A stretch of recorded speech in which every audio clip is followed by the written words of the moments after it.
चैतन्य प्रभुं वन्दे नित्यानन्द समुद्रं श्रीनन्दनन्दनं वन्दे राधिका चरणोदयं गोपीजनसमायुक्तं वृन्दावनं मनोहरम् कुजोत् कपिलवंश सरसगण कीर्णे मयूराकुले नानारत्ननिबद्धमौलविटपो श्रीयुक्तवृन्दावने राधाकृष्णमहर्निशं प्रभजतो जीवार्थदुर्लभं वन्दे रूप सनातन रघुजुगो श्रीजीव गोपालको अददान स्त्रीणं दन्ते हृदं जस पुनः पुनः श्रीमद्रूपपदं भजदृश्य जन्म जन्मनि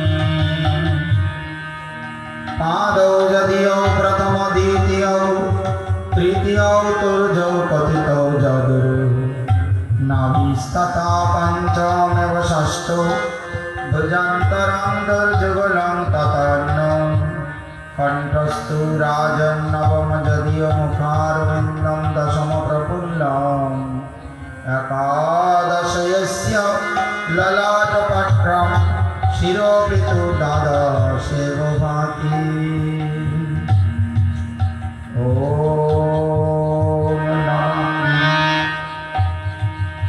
भगवते वासुदेवाय ओम नमो भगवते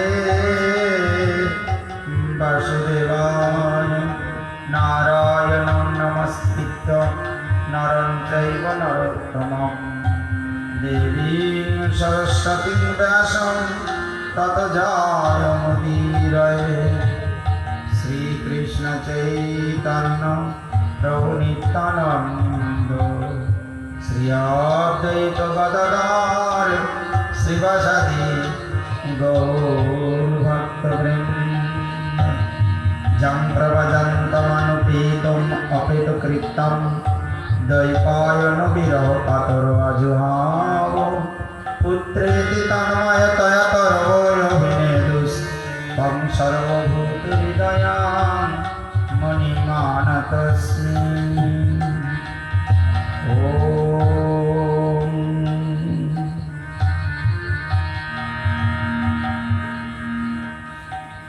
আমার প্রভু গৌরাঙ্গ সুন্দর জয়যুক্ত হন, রাধা গোপীনাথ জয়যুক্ত হন, শ্রীমদ্ ভাগবত মহাপুরাণ জয়যুক্ত হন।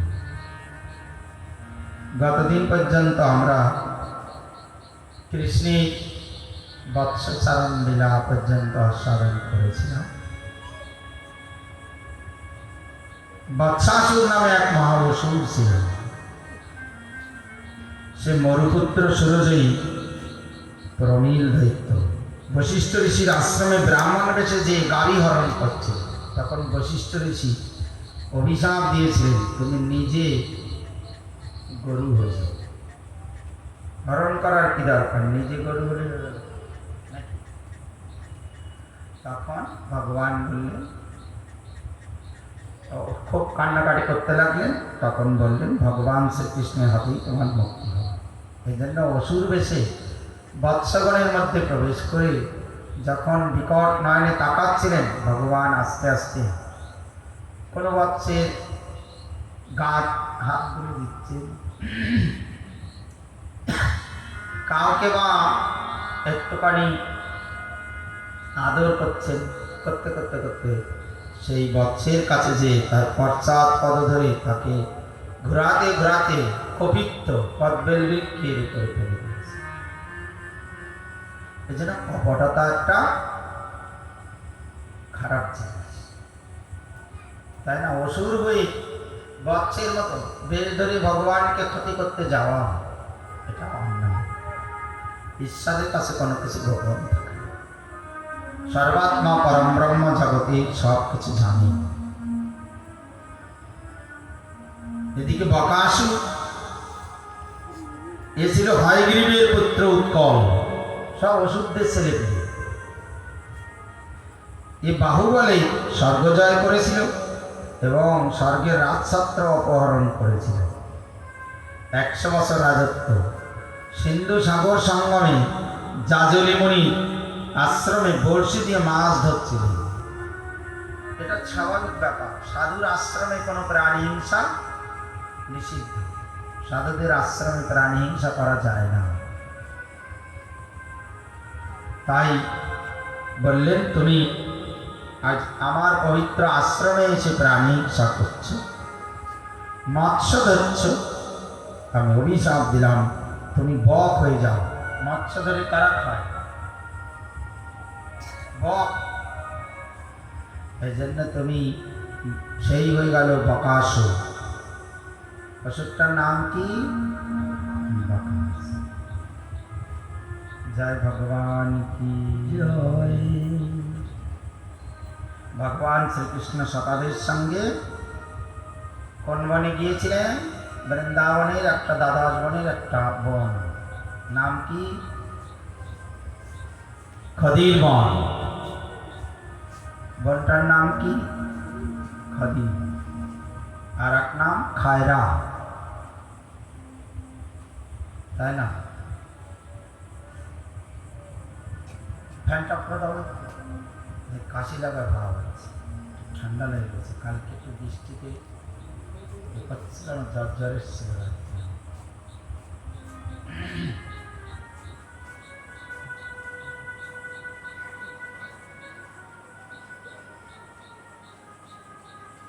এ বিশাল আকৃতি বক এই খদির বনে যে ধেনু বাচ্চাকে ছেড়ে দিয়ে ভগবান শ্রীকৃষ্ণ অবস্থান করছে।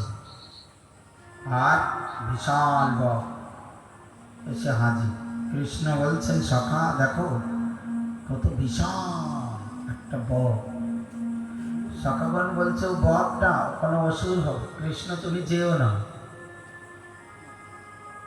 ও নিশ্চয়ই তোমাকে খেতে এসছে।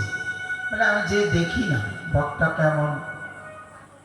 ভগবান তো জানে যে মহা অসুর। আর যেই কাছাকাছি গিয়েছেন সঙ্গে সঙ্গে খেতে আসছে। একবার খেয়েও ফেলল, কিন্তু এমন যার অঙ্গ কোটিচন্দ্র শশীতল, আর সেই ভগবানের অঙ্গ তার কাছে কেমন মনে হতে লাগলো? কোটি বজ্রের সম। সমস্ত ভিতর সব পুড়িয়ে যাচ্ছে। তাড়াতাড়ি ও না পেরে উগরে ফেলে দিলেন ভগবান। ভগবান তো নিচে পড়লেন, আবার খেতে আসছে। শেষ পর্যন্ত ভগবান ওকে ধরে ঠোঁট দুটো ধরে চিরে ফেলে দিলেন। জয় বাকারি ভগবান কি জয়। বাকাসুর নিধনকারী গোবিন্দ কি জয়।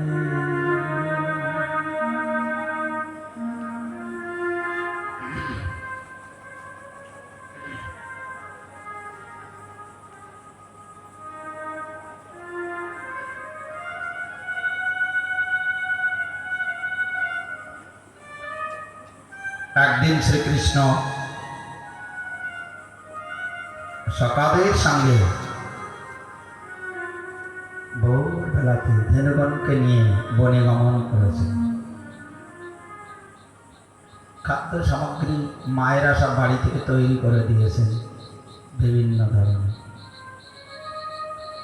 সকাগণ যে বনে আনন্দে খেলছেন।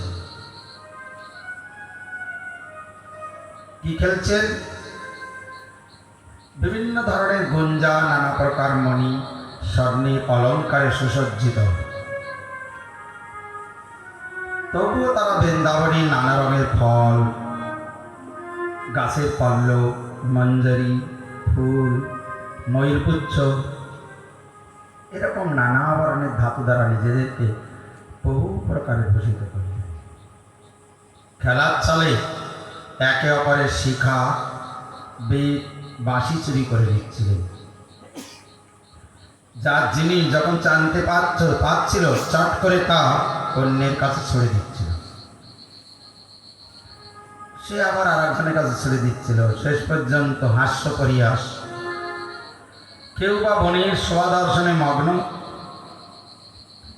কিন্তু দূর থেকে মনে করছেন কৃষ্ণ যদি দূরে চলে যায় প্রাণ যায়, দৌড়াচ্ছেন আগে কৃষ্ণকে স্পর্শ করুন, তাই না?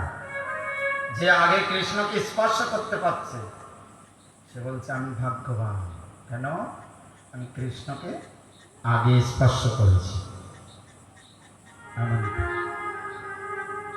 কখনো কখনো কৃষ্ণের তারা কেউ বাঁশি বাজাচ্ছিল, কেউ সিংহাধ্বনি করছিল, কেউ ভ্রমরের গুঞ্জনে গুনগুন গুনগুন গান করছেন, কেউ কোকিলের রবের অনুকরণ করছিল। বন্ধু বন্ধু একসাথে হলে যা হয়,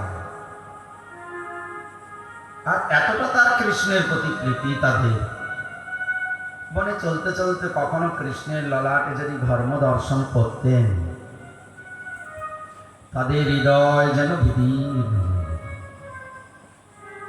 বলছেন সখা, বনে চলতে চলতে তোমার খুব কষ্ট হচ্ছে না? নিজের বস্ত্রাঞ্চল দিয়ে ঘামটা মুছিয়ে দিয়ে বলছে দেখো সুন্দর বৃক্ষতলের ছায়া, একটু বিশ্রাম করো, আমার উরুর উপরে মাথা রেখে ঘুমাও। এমনটা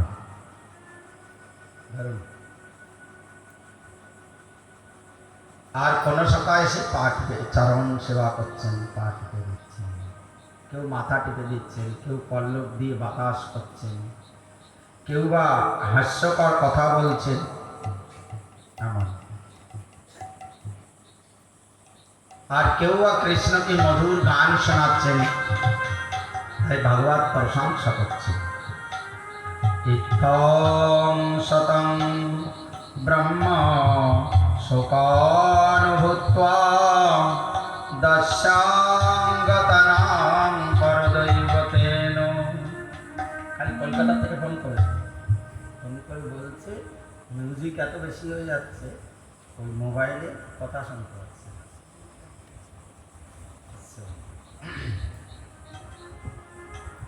মায়াশ্রিতানাম নরদারকেন শাকং বিজহ্রু কৃতকুপুণ্য কুঞ্জ। শব্দগুলো কেমন ব্যবহার করলে? ইত্থং শতং ব্রহ্ম সুখানুত্তম দশাঙ্গতনাং পরদৈবতেন মায়াশ্রিতানাং নরদারকেন শাকাং বিজহরু কৃতপুণ্য কুঞ্জ। আজ আমার গোবিন্দ তিনি জ্ঞানী সাধু পুরুষের কাছে মূর্তিমান ব্রহ্মানন্দ স্বরূপ, দাস্যদাসে ভজনকারীর কাছে তিনি পরম দেবতা, মায়ামুগ্ধ বিষয়ান্ধদের কাছে তিনি সামান্য বালক। আর আজ বৃন্দাবনের শতাবন কৃতপুণ্য কুঞ্জ, বহু জন্মের ভাগ্যবতী বা ভাগ্যবান আজ বিশ্বপতি ভগবানের সঙ্গে তারা খেলছে, তাই না? তাই মহাজনগণ গান গেয়েছে, ধন্য ধন্য কৃষ্ণ সখা গো, ধন্য ধন্য কৃষ্ণ সখা গো, ধন্য তাদের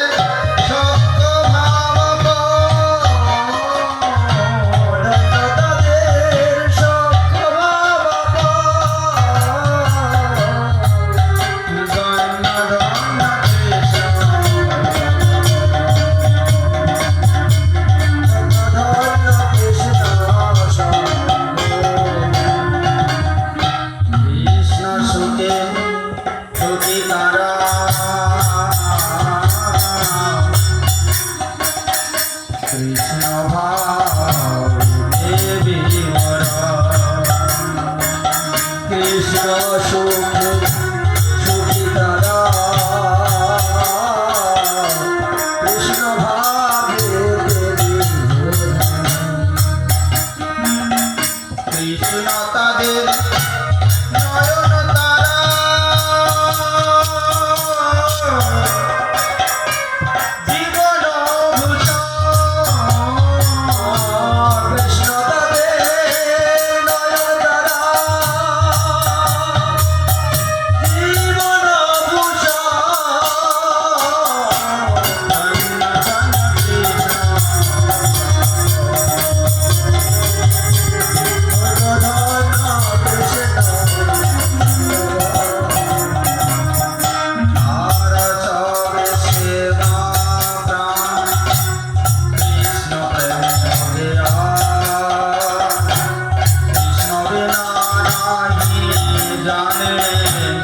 মানে ত্রিভুবন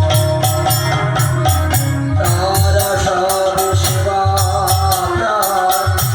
কৃষ্ণ প্রেমের আগুন কৃষ্ণ বিনা নাহি জানে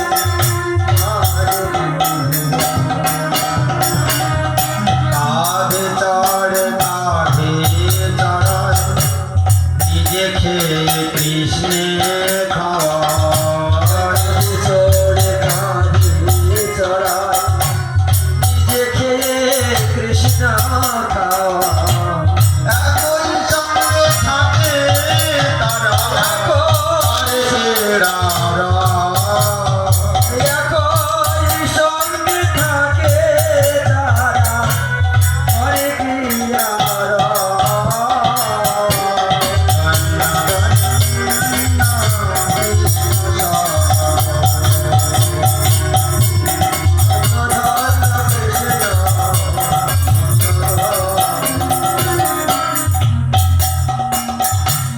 তারা সমবয় বেশি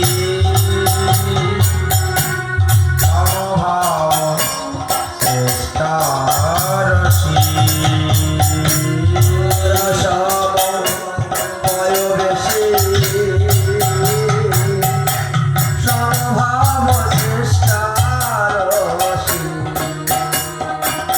সমভাবে বিভাবিত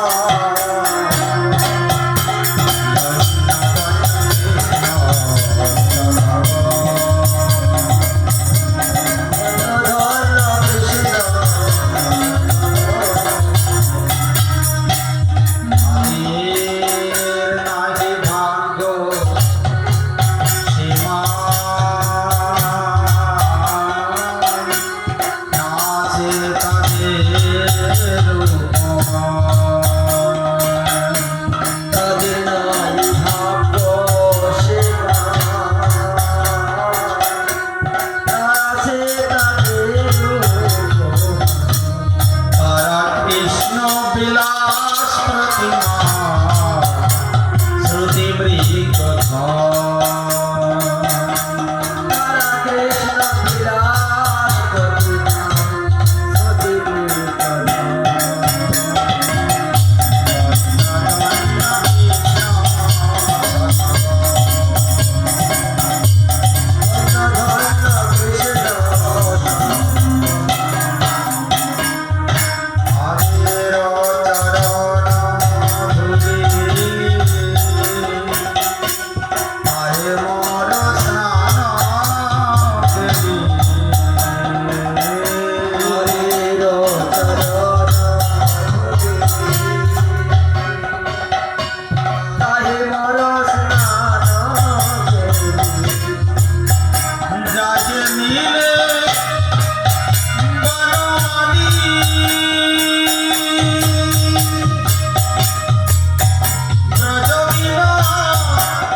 যশোদা দুলাল কি শাখাবন প্রাণীর আনন্দে বনির পথে খেলতে খেলতে চলেছে। আর মহা অসুর অঘাসুর, তাই না? এ ছিল সংঘাসুরের পুত্র। কদাকার অষ্টবক্র মণিকে দেখে বিদ্রুপ করলে বলেছিলেন, তুই সবচেয়ে কুশ্রী, সাপ হয়ে যা, তাই সেই বৃহদাকার অজগর সাপ হয়ে পড়েছিল। নাম হয়েছিল অগাসুর। আজ কংস তাকে প্রেরণ করেছিল। অগাসুর ছিল পুতনার ভাই। তাই বললেন, চিন্তা করবেন না মহারাজ, আমার ভগিনী ভাতিনী কৃষ্ণকে বধ করেই ছাড়বে। আজ সব একসাথে হাঁ করে গিলে খেয়ে মেরে দেবে। না, গায়ে বল থাকলে কত কিছু চিন্তা হয়। টাকা পয়সা যদি থাকে তো কত চিন্তা হয় না? অনেক টাকা পয়সা আছে, সাধারণ আয় বাদুরি আর যে কোনো একটা স্কুলে ছেলেপেলে ভর্তি করে পড়াশোনা করে। আর যেই দুটো টাকা হয় বলে ছেলেপেলে কানে মানুষ করা যাবে না, বাবার সাথে ফ্ল্যাট নিতে হবে। অর্থ মানুষের জীবনশৈলীকে বদলে দেয়। যখন অর্থ কম থাকে সবার সাথে কথা বলে, হাসি খুশি মনে চলে, গ্রামে সবার সাথে মিলেমিশে চলে। আর যেই দুটো টাকা পয়সা হয়ে যায় তো এমন মুখ গম্ভীর করে কত চলতে থাকে, মনে হচ্ছে শুটিং বুটিং বাবু। আর কারোর সাথে কথা বলে গ্রামে কারোর সঙ্গে আর বিশেষ কোনো সম্বন্ধ নেই। অর্থ থাকলে সম্বন্ধ থাকে, দামটা অনেক বেড়ে যাবে। এ জগৎ সংসার এমনই একটা জায়গা, তাই না? সাধারণ ভক্ত ঘরেও দেখা যায় সাধারণভাবে চলছে, আমাদের সঙ্গে কত ফ্রি কথাবার্তা, তাই না? অর্থাদি হয়ে গেছে, তখন তাদের কাছে যে কথা বলতে গেলেও ভয় লাগছে, কি বলবো কি ভাববে, তাই না? অর্থের সঙ্গে সঙ্গে সম্বন্ধ ডাউন, লো ডাউন। এই জন্য মানুষের যখন শক্তি, বল, আর্থিক বৃদ্ধি এসব আসে তখন বিবেকহানি হয়ে যায়, মানবতা চলে যায়, ধর্ম নষ্ট হয়ে যায়, তাই না? অগাসুর তার মনে চিন্তা, দেখছে একে একে যে বৃন্দাবনে যাচ্ছে সে মামার বাড়ি চলে যাচ্ছে। কিন্তু বলছেন মহারাজ চিন্তা করবেন না, অন্যেরা মরে গেলেও मैं অগাসুর কৃষ্ণকে বধ করেই ছাড়ব নাকি। আর বৃন্দাবনে ছকাগণ চলছেন সেই পথে হাঁ করে নিচের ঠোঁট ভূমিতে, ঊর্ধ্ব ঠোঁট একবার যেন আকাশ স্পর্শ করেছে। লেলিয়ান জিহ্বা, চোখগুলো যেন রক্তিম, মনে হচ্ছে যেন কোনো টর্চ লাইট জ্বলছে নাকি। শাখাগণ বলছেন, শাখা এ কোনো বৃন্দাবনের মনোরম শোভা। আর একজন শাখা বলছেন, হ্যাঁ সত্যি তো, একটা গহ্বরের মতো, আর তার মধ্যে যেন রাজপথ। আর একজন শাখা বলছে, তোমাদের মাথা গেছে। আরে এখানে রাজপথ কোথায়? আমরা সব বনবাসী, বনের পথে চলেছি। এই দেখতে পাচ্ছ না, হচ্ছে অজগর সাপ। আর একজন শাখা বলছে, সত্যি বলেছ, এর নিচের ঠোঁট ভূমিতে, ঊর্ধ্ব ঠোঁট উপরে। আর একটা রাজপাত না, ওটা তার জিহ্বা। আর তার পেট দিয়ে যত প্রাণী ভক্ষণ করেছে সেই সব গন্ধ বেরোচ্ছে। আর একজন শাখা বলছেন, এই সামনে যেও না। বলে সামনে গেলে কি হবে? বলে ও খেয়ে ফেলবে, আমাদের মেরে দেবে। বলে আরে ও আমাদের মারতে আসেনি, মরতে এসেছে। আমাদের শাখা তো কৃষ্ণ আছে। বিশ্বাস, বিশ্রম্ভ বিশ্বাস। আমরা কার সাথে ঘুরছি? কৃষ্ণের সাথে। অগাসুর আমাদের কি করবে? কৃষ্ণ পিছন দিক দিয়ে বলছে, শাখা শাখা যেও না, সামনে। ওটা কোনো গুহা না, ওটা প্রকৃতির বৈচিত্র্য না, ওটা একটা সর্পের মুখ, তোমরা কেউ প্রবেশ করো না। আর কৃষ্ণের দিকে পিছন থেকে তাকিয়ে হাতে তালি দিয়ে জয় কানাইয়া লাল কি জয় ঢুকে যাচ্ছে। কোনো চিন্তা ভাবনা নেই। চিন্তা ভাবনা আছে? কারো যদি রক্ষক থাকে তখন কোনো চিন্তা ভাবনা থাকে? বাচ্চাগুলো দেখবেন বাড়ির মধ্যে তোল পাড় করে দিচ্ছে, এই জিনিস ওখানে, ও জিনিস ওখানে, এটা ওখানে, যেটা সেখানে। কিন্তু যেই আমরা যাচ্ছি চুপচাপ, ওর মতো ভক্তদের লোক আর হয়ই না, তাই না? আজ ভগবান শ্রীকৃষ্ণ তাদের বল আশ্রয় আশ্রয় লইয়া ভজে, তারে কৃষ্ণ নাহি তজে, আর মরে অপার, তাই না? বলে অগাসুর আসুক আর যেই আসুক, তোমাদেরকে বিশ্বাস নেই? যে এসেছে সে মরেছে, আর আমাদের প্রাণ শাখা কানায় আছে, হাততালি দিচ্ছে আর পেটের মধ্যে চলে যাচ্ছে। বিশ্রম্ভ বিশ্বাস। সেটা একটা প্রসঙ্গ, একটা বাঘ একটা গাভীকে তাড়া করেছে, তারা তো প্রাণী বাঁচার জন্য চেষ্টা করে, দৌড়াতে দৌড়াতে বনের মধ্যে একটা কূপ, সেই কূপের মধ্যে কাদার মধ্যে পড়ে গেছে। গাভীটাও পড়ে গেছে আর বাঘটাও বুঝতে পারেনি পড়ে গেছে। কিন্তু এমন দূরত্বে পড়েছে যে কেউ কারো নাগালের মধ্যে। তখন বাঘটা বলছে, এই গাভী শোন, এই যে কাদার মধ্যে জঙ্গলে আমরা পড়ে গেছি, মরে আমরা যাব, এই কূপের মধ্যে কোনোদিন আমরা উঠতে পারবো, সুতরাং মৃত্যু নিশ্চিত। সুতরাং মরেই যখন যাব, তোর ঘাটা একটু এগিয়ে দে, আমি অন্তত তোর রক্ত খেয়ে মরি। কে বলছে? তখন গাভীটাও বলছেন, ওরে মুড়ো বাঘ, তুমি জঙ্গলের পশু, তুমি যদি মরেও যাও পৃথিবীতে কেউ তোমার খোঁজ দেবে, কিন্তু আমার তো একজন পালক আছে, আমি তো ভেসে বেড়াই না, আমাকে একজন পালন করে, যখন আমাকে খুঁজে পাবে না তখন আমাকে খোঁজে। কোথায় গেল আমার গাভীটা? এই বনে বনে খুঁজতে খুঁজতে এসে যখন আমাকে দেখবে আমি কাদার মধ্যে পড়ে গেছি, তো যে কোনো উপায়ে আমাকে কূপ থেকে তুলে নিয়ে নিজ আশ্রমে নিয়ে যাবে। আর ওরে মূর্খ বাঘ, এই পৃথিবীতে তোমার কোনো আশ্রয় নেই, তোমাকে কি করবে জানো? বাঁশ দিয়ে তোমাকে চেপে কাদার মধ্যে পুঁতে মেরে দেবে। তাহলে এর দ্বারা কি শিক্ষা পাওয়া গেল? যখন কোনো আশ্রয়ে থাকা যায় তখন কি হয়? তার জীবনী অবলম্বন।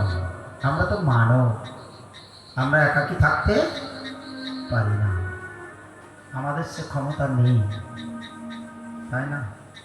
এই জন্য কোনো আশ্রয়ে থাকতে হয়।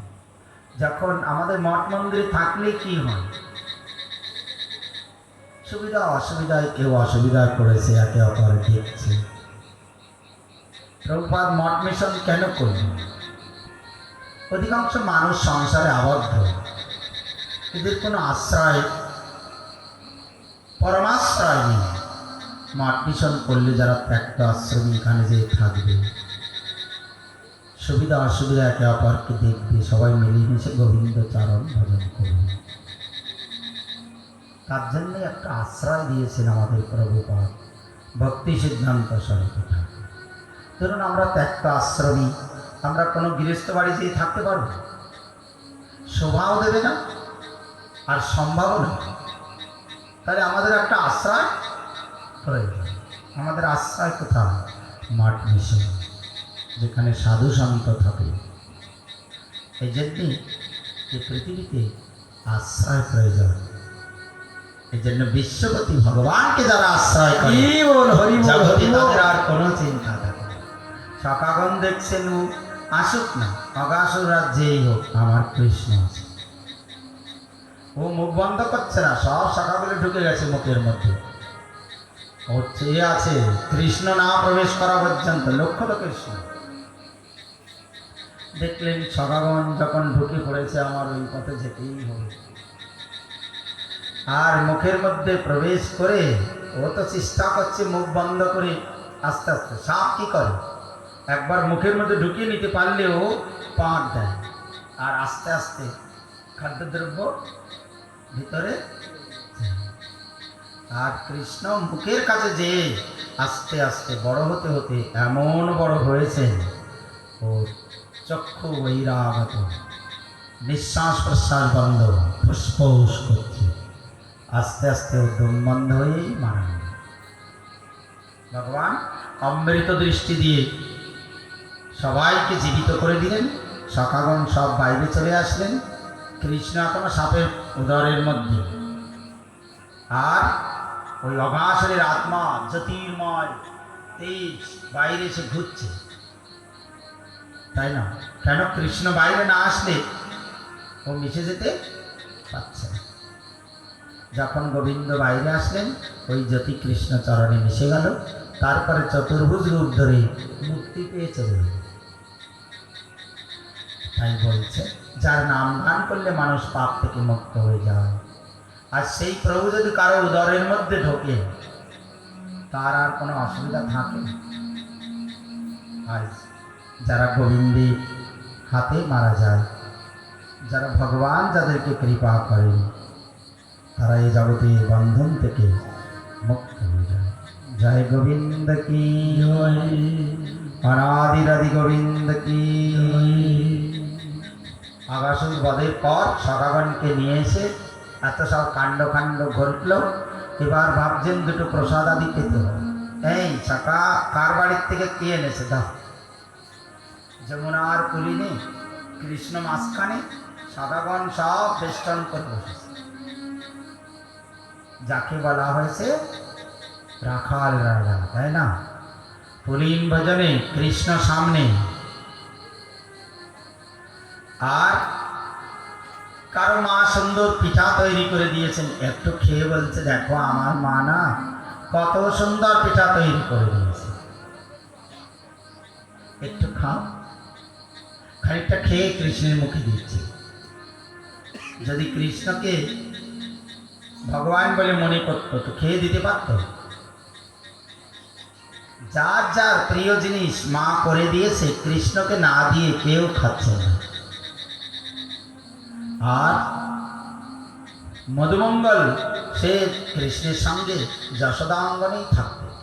আর যশোদামা জানতেন মধুমঙ্গল একটু খেতে ভালোবাসে, এই জন্য ভালো ভালো খাবার তৈরি করে মধুমঙ্গলকে দিয়ে দিতেন।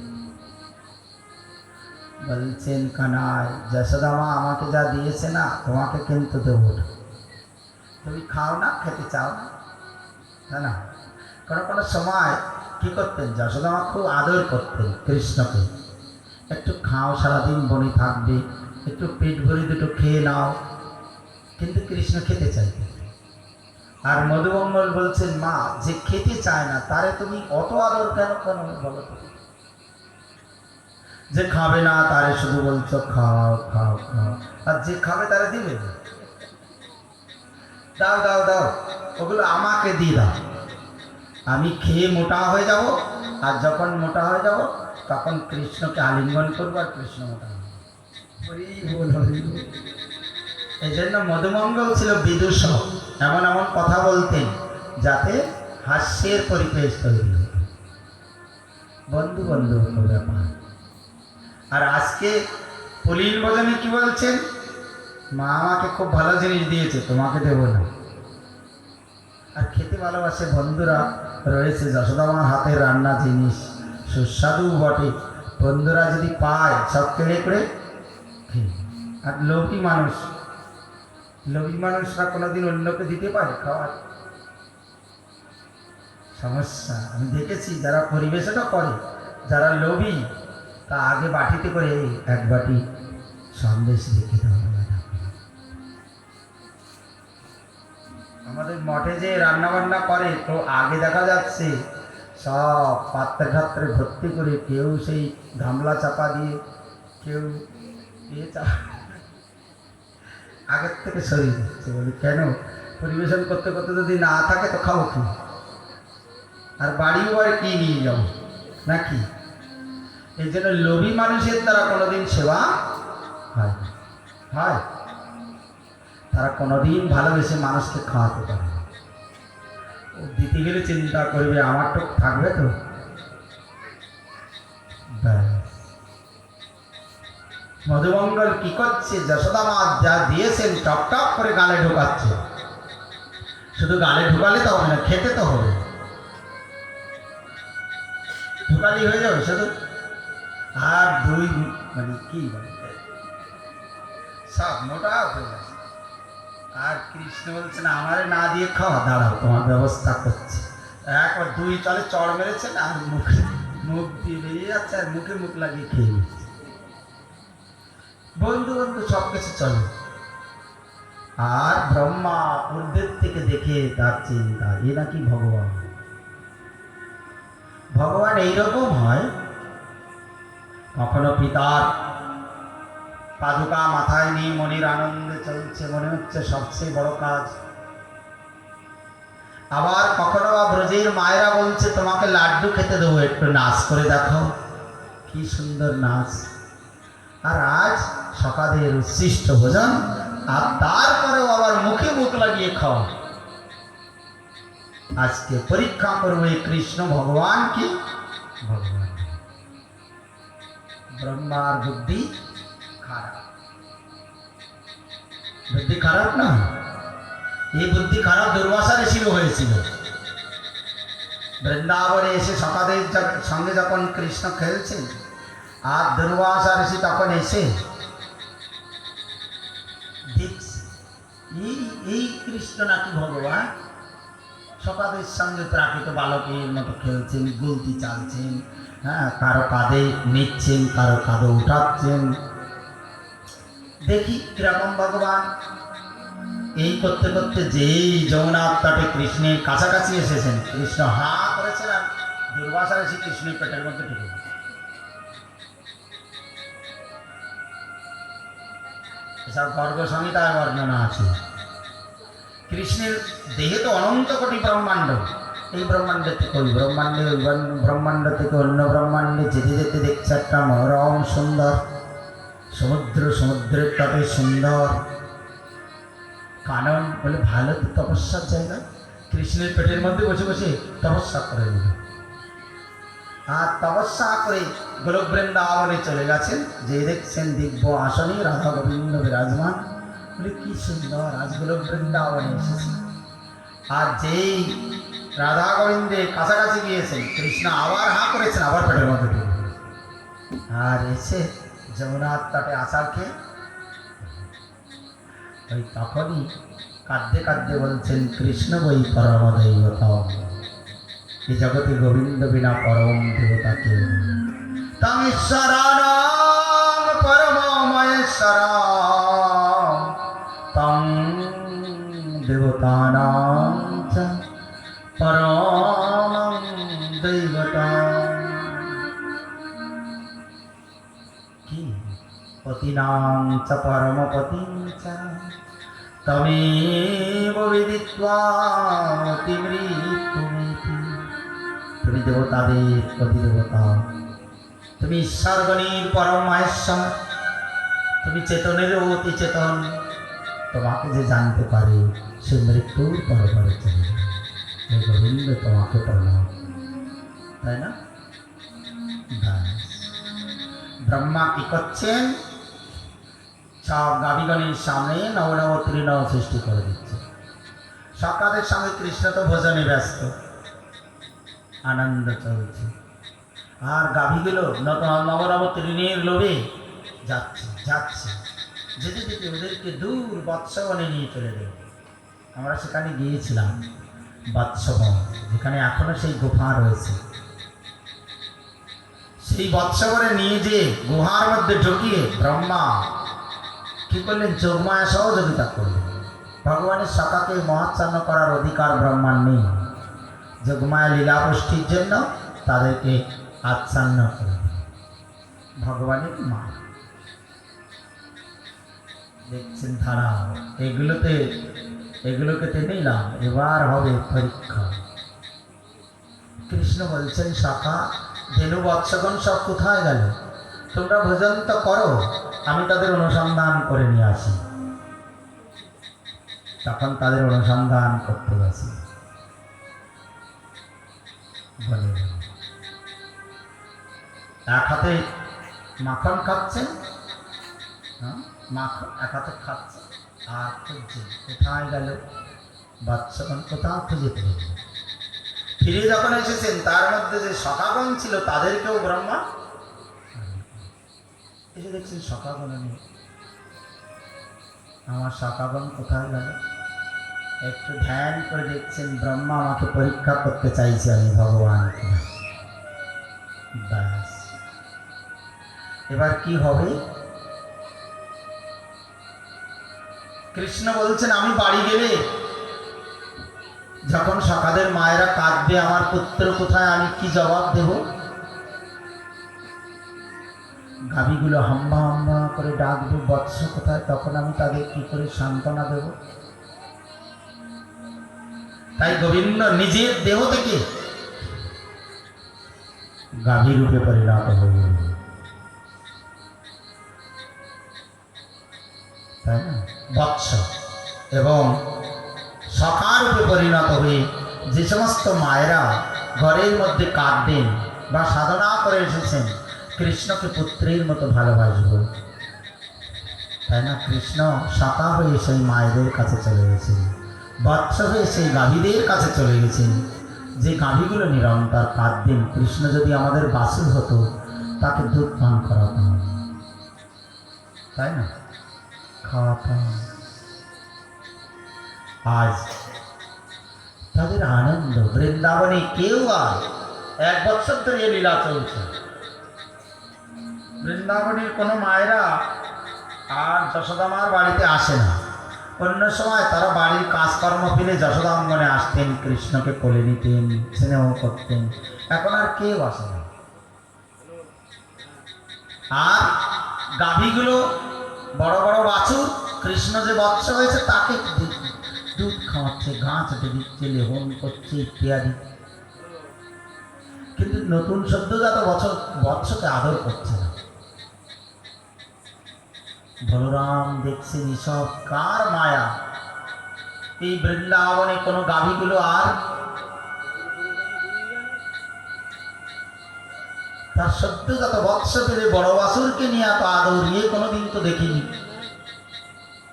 আর ব্রজের মায়েরা কেউ যশোদাঙ্গনে আসে না আমার ভাই কানাইকে দেখতে। এসব কি চলছে?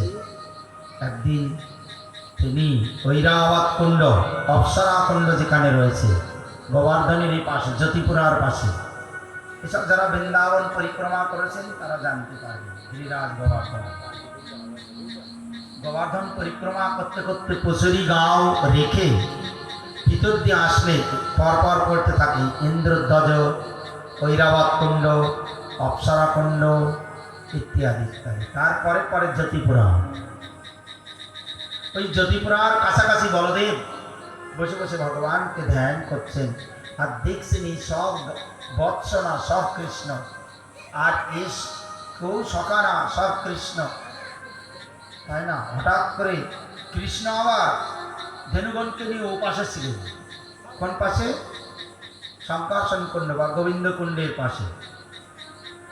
আর হঠাৎ করে কৃষ্ণ মুরলী বাজিয়েছেন। আর এই গাভীগুলো তাহলে কৃষ্ণের কাছে ছিল বৎসগণ, আর গাভীগুলো ছিল বলদেবের কাছে। যখন উপাস থেকে বৎসগণ হাম্বা করে ডাক দিয়েছেন, এই গাভীগণ লেজ উঁচু করে মমতায় আপ্লুত হয়ে দৌড়াচ্ছেন, পর্বতকে চলে যাচ্ছেন। বলরাম বলছে যেও না, গাভীগুলোকে নিয়ন্ত্রণ করার চেষ্টা করলেন, কোনো কথা শুনলেন না। পর্বতকে পাশে যে সেই কৃষ্ণ যে বাছুরগুলো হয়েছে তাদেরকে বুকের মধ্যে নিয়ে দুধ পান করাচ্ছে। অন্যান্য গোপেরা ছিল, তারা সব বলছে আজকে মারবো, আমাদের কথা না শুনে পর্বতকে পাশে চলে আসলো। কিন্তু যেই গিয়েছে কৃষ্ণ ওদেরই তো পুত্র হয়েছে, আর যেই সেই পুত্ররূপী কৃষ্ণকে দেখলো ও আর গাভীগুলোকে কি মারবে, সেই পুত্রকে বুকে নিয়ে চোখের জলে ভাসছে। আর বলদেব দেখছেন এই বৃন্দাবনে মমতা কোথা থেকে আসলো, ধ্যান করে দেখছেন সব কৃষ্ণ। তখন বলরামকে বলছেন ভাই এসব কি ব্যাপার বলো তো? বলরাম কৃষ্ণকে বলছে, তুমি জানো না তোমার জন্ম নক্ষত্র ছিল, আমি বনে এসেছিলাম, সেই সময় আমি ভগবানকে না পরীক্ষা করবার জন্য ব্রহ্মা শাখা বৎসদের হরণ করলে আমি নিজে থেকে আজ শাখা বৎস হয়ে 1 বছর বিচারণ করছি। ব্রহ্মা হরণ করে নিয়ে দেখলো, যাই আমার লোক থেকে একটু ঘুরে আসি নাকি। সত্যলোকে গিয়েছেন ব্রহ্মা নিজ লোকে, আর গেলেই দারোয়ান বলছেন আপ कौन है? बोले मैं ब्रह्मा हूँ, भारतवर्ष का जमुना तटवर्ती वृंदावन से आया। कृष्ण भगवान ना भगवान परीक्षा लेकर ही आए। बोलते आप कौन है, सच बताइए। देखिए सिंहासन पर बैठे ही मेरा अधिपति ब्रह्मा। তার মানে কি, ভগবানকে ধোকা দিতে গেলে নিজে ধোকায় পড়তে হবে না পড়তে হবে। ও মনে করেছিল কৃষ্ণ ভগবানকে না চেক করবো, আর ভগবানের সঙ্গে এখন ধোকাবাজি করলে কি হবে, ভগবান ওর পথ খারিজ। ঈশ্বরের সঙ্গে বিরোধিতা করলে আর পথ থাকে? ভগবান নিজে ব্রহ্মা হয়ে বসে গেছে, আর দারোয়ান বলছেন আপনি কোন ব্রহ্মা, মিথ্যা কথা বলবেন না, আমাদের যিনি ব্রহ্মা দেখুন বসে আছেন, বেরোন এখান থেকে। আর দারোয়ানগুলো ব্রহ্মাকে বের করে দিলেন। ব্রহ্মা দেখলেন কাজ হয়েছে, প্রথমে পথটা গেল, আর ব্রহ্মপদ থাকবে না। বলছেন যাই আর কি করব। এর মধ্যে ওখান থেকে যেয়ে আস্তে আস্তে 1 বছর হয়ে গেছে পৃথিবীতে। এসে দেখছেন কৃষ্ণ সখাদের সঙ্গে সেইভাবে বিচারণ করছে। ব্রহ্মা চিন্তা করছেন এই কৃষ্ণের সঙ্গে কারা, আমি তাদেরকে আচ্ছন্ন করে রাখলাম, সেই সখাবৎস তারা তো সেইভাবে সাহিত, তাই কৃষ্ণের সঙ্গে কারা। সেখানে সে ব্রহ্মা পরীক্ষা করেছিলেন, সেই স্থানটার নাম হচ্ছে চৌমোহা। যেখান থেকে নয়ন মেলে দেখেছিলেন তা হচ্ছে পক্রম। এসব বৃন্দাবন পরিক্রমা করতে করতে যেদিন যমুনার তটভূমি দিয়ে আমাদের পরিক্রমা চলে, সেদিন সব পাশে পাশে বোর্ড লাগানো আছে, পথ দিয়ে গাড়ি চলতে থাকে আর দেখা যায় সেই সব লীলা স্থান, তাই না? ব্যাস ব্রহ্মা একটু পরে দেখছেন এসব কেউ সখা বৎসনা, সব চতুর্ভুজ কৃষ্ণ, ওনার মতো কত ব্রহ্মাণ্ডের সব ব্রহ্মাগণ এসে পায় চরণে পড়ে স্তব স্তুতি করছে। একটু পরে দেখছেন কোনো সখা বৎসনী, সব কৃষ্ণের দেহে মিশে গেল, আর এক হাতে ননি নিয়ে এক হাতে খাচ্ছে। ব্রহ্মা পাগল হয়ে গেলেন, কি করলাম, আজ কাকে পরীক্ষা করতে এসেছি। বারবার চরণে লুটিয়ে পড়ছেন আর উঠছেন, চরণতলে পড়ে বলছেন প্রভু আমি ভুল করেছি, আমি চিনতে পারিনি তোমাকে, আমার মধ্যে রজগুণ, আমি তোমাকে কি করে চিনব। নৌমিডতে ব্রবপুষে তড়িদম্বরায় গুঞ্জাবতাংশ পরিপিচ্ছল সম্মুখায় বন্যস্রজে কবল বেত্র বিষাণ বেণু লক্ষ্মশ্রী মৃদুপাদে পশুপাঙ্গজায়। আমি নৌমি, নৌমি মানে স্তুতি করি, প্রণাম করি কাকে, যিনি শ্যাম সুন্দর মেঘের মতো দিব্য কান্তি ধারণ করেছেন, পীতবস্ত্র পরিধান করেছেন, গুঞ্জা মালা পরে তাতে ময়ূরপুচ্ছ ফুলের মালা স্তবক দিয়ে সাজানো, আর কি গলে বনমালা দুলছে, আর একটা বস্ত্র বেঁধে তাতে সব সীমা বেত্র বিষাম গুজে রেখেছেন কোমরে। আর কি বলছেন, লক্ষ্মশ্রী মৃদুপদে, তিনি বৃন্দাবনের বুকে চারণ বিক্ষেপ করে চলছেন, ধদবজ্রম কোষাদি চিহ্ন অঙ্কিত। তাই বলছেন পশুপ অঙ্গ যায়, তিনি কেমন, পশুপ মানে পশু পুষ্ণাতি যাসা, অর্থাৎ নন্দ মহারাজের তিনি হচ্ছে অঙ্গজ পুত্র এই কৃষ্ণ, আমি তাকে প্রণাম করি। বলছেন হে ভগবান তুমি স্বেচ্ছাম, বিশ্ব সংসারের অধিপতি হয়েও তুমি জগতের বুকে লীলা করবার জন্য বিভিন্ন সময় বিভিন্ন রূপে প্রতিভাত হও। যারা এই জগতে নিজের জ্ঞানের প্রয়াস ত্যাগ করে ভক্তের মুখ দিয়ে তোমার গুণকথা শ্রবণ করে, তুমি যদিও পৃথিবীতে কারো বশীভূত নও, তবুও সেই হরিকথা শ্রবণকারী ভক্তের তুমি বশীভূত হয়ে যাও। কেউ যদি গাভী পোষে, সে গাভী যদি দুধ না দেয়, তা যেমন কষ্টকর, তেমনি কেউ অনেক জ্ঞান লাভ করলো কিন্তু গোবিন্দ ভক্তি নেই, তার ওই জ্ঞানের কোনো দাম নেই, মূল্য নেই। তাই বলছেন শ্রেয় স্মৃতি ভক্তি মদস্রতে বিব ক্লেশন্তি যে কেবল অবদলব্ধয়ে তেষামাসো ক্লেশলয় শিষ্যতে নান্যযথায় স্থূত সমভাতিনা। ধানবাদ্যে তুষ্কুটে যেমন কখনো চাল পাওয়া যায় না, ভক্তিবাদ্যে জ্ঞানের প্রয়াস করে কখনো ভগবানকে পাওয়া যায় না। তাই বলছে এই পৃথিবীর ধূলিকণা কেউ যদি গণনা করতে পারে, আকাশের হিমকণা কেউ যদি গণনা করতে পারে, তবু হে প্রাণ গোবিন্দ তোমার গুণাবলী কেউ কোনোদিন গণনা করে শেষ করতে পারবে না। তত্ত্বনুকম্পাং সুসমিক্ষমান ভুঞ্জানৈবাত্মকৃতং বিপাকং হৃদ্বাগ্বপুভির্বিদধন্নমস্তে জীবেত যো মুক্তিপদে সদাইব। এই জগতে মানুষ সংসারে চলতে চলতে আত্মকৃত কর্মফল ভোগ করতে করতে যে ব্যক্তি কায় মন বাক্যে ভগবান গোবিন্দের চরণ কমল আরাধনা করে, সেই ব্যক্তি এই জগতে বন্ধন পার হয়ে গোবিন্দ চরণে ভক্তি লাভ করে। দুঃখ কষ্ট তো থাকবেই, মানব জীবন ধরেছি, দুঃখ কষ্ট থাকবে। কখনো আমার নিজের দোষেও দুঃখ হয়, কখনো কর্মফলে দুঃখ হয়। ভক্ত এসব দিয়ে কখনো ভাবে না, সে কায় মন বাক্যে গোবিন্দকে সেবা করে, যে করে সেই ভগবানকে পায়। ব্রহ্মা বলছেন আমাকে ক্ষমা করে দিন, আমার মধ্যে রজগুণ, আপনার মহিমা কি করে জানবো, আপনি আমার মূল পিতা। কৃষ্ণ বলছেন আমি তোমার বাবা হতে যাবো কেন?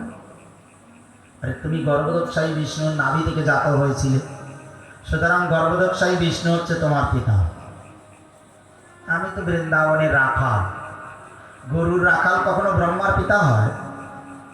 আমি নন্দ মহারাজের পুত্র। তখন ব্রহ্মা বলছে যে প্রভু আমি তিনটে কারণে তোমাকে পরম পিতা ভগবান বলে মানছি। তুমি সর্বজ্ঞ, সবার হৃদয়ের অন্তর্জামী, সবার মনের খবর তুমি বলে দিতে পারো। তুমি সবার অন্তর্জামী বলে অনন্ত জীবের খবর তুমি রাখো বলে, কি কোন জন্মে কি ছিল, পরে কি হবে, কি জন্যে কি হচ্ছে, সব সর্বজ্ঞ বলে তুমি ভগবান। কারণরসাই বিষ্ণু, গর্ভদক্ষায়ী বিষ্ণু, ক্ষীরদক্ষায়ী বিষ্ণু।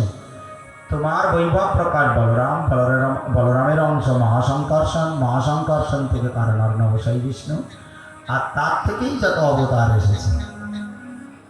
তাহলে মূল পিতাকে ভগবান, তুমি মূল পিতা। গর্ভদক্ষায়ী বিষ্ণু এসেছে কারণার্ণবসায়ী বিষ্ণু, কারণার্ণবসায়ী বিষ্ণু এসে থেকে মহাসংকর্ষণ থেকে, মহাসংকর্ষণ এসছে মূল সংকর্ষণ বলদেব থেকে, বলদেব এসছেন কৃষ্ণ থেকে। তাহলে মূল পিতাকে কৃষ্ণ, তাই তুমি মূল পিতা। আর তাছাড়া নার শব্দের অর্থ হচ্ছে জীব, অয়ন শব্দের অর্থ হচ্ছে আশ্রয়, অখিল জীবের তুমি আশ্রয়। তাই এই জগতের সকল জীবের ব্রহ্মাণ্ডে তুমি যদি আশ্রয় হও, আমার আশ্রয় কি তুমি নও? তুমি আমার আশ্রয়, তাই আমি তোমাকে প্রণাম করি। আর সম্প্রতি দেখলাম অনেক সময় একজনের মুখের মধ্যে কি আয়নার মধ্যে শুধু আয়নাকে দেখা যায়, কিন্তু তোমার মুখের মধ্যে তোমাকে দেখা যাচ্ছে, কোনোদিন হয়নি, ঈশ্বর ছাড়া কোনোদিন হয়। তাই তুমি মূল পিতা, তোমাকে আমি প্রণাম করি, আমাকে ক্ষমা করে দাও। কোনোদিন যেন আর ঈশ্বর অভিমান না হয়। এই জগতে অনন্ত জনম ধরে তোমাকে জানার চেষ্টা করলেও কেউ কখনো তোমাকে জানতে পারে না। তোমার কৃপা যাদের হয় সেই তোমাকে জানতে পারে। তুমি কোথায়, কী রূপে, কী উদ্দেশ্যে, কোন লীলা কীভাবে করছো, আমার কায় মন ভাগ্যে অবচয়। তাই বলছেন তদস্তমে না তস ভৈভাগ ভবে অত্র বান্যত্র তু বা তিরস্তাম জিনাহো মে কোপি ভবজ্জনানম ভূতানি সেবে তব পাদ পল্লবম। আমি ব্রহ্মা জন্ম থাকি কিংবা অন্য জন্ম হোক, আমি পৃথিবীতে আসি, আমি যেন কি করতে পারি, তোমাকে সেবা করতে পারি। অত হতি ধন্যা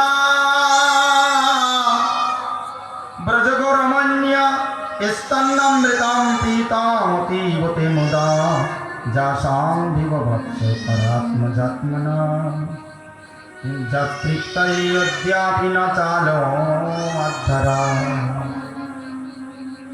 হাই বৃন্দাবনী ব্রজ গোপীগণ ধন্যা ধন্যা। বলছেন কেন? আজ তারা অত্যন্ত ধন্য। কেন? আজ কৃষ্ণ যাদেরকে মা বলে ডাকছে, সেই মায়েরা জানি কত জন্মের সৌভাগ্যবতী সাধিকা, আর কৃষ্ণ বাছুর হয়ে যাদের দুধ পান করছে, সে গাভীরা না জানি কত জন্ম তপস্যা করেছে। তাই বৃন্দাবনী যদি প্রস্তর হয়েও আমার জন্ম হয়, তৃণ হয়েও জন্ম হয়, তবু আমি ধন্য। বলি কেন? আজ আমার উপরে তারা পদবিক্ষেপ করে চলবে, তাই না?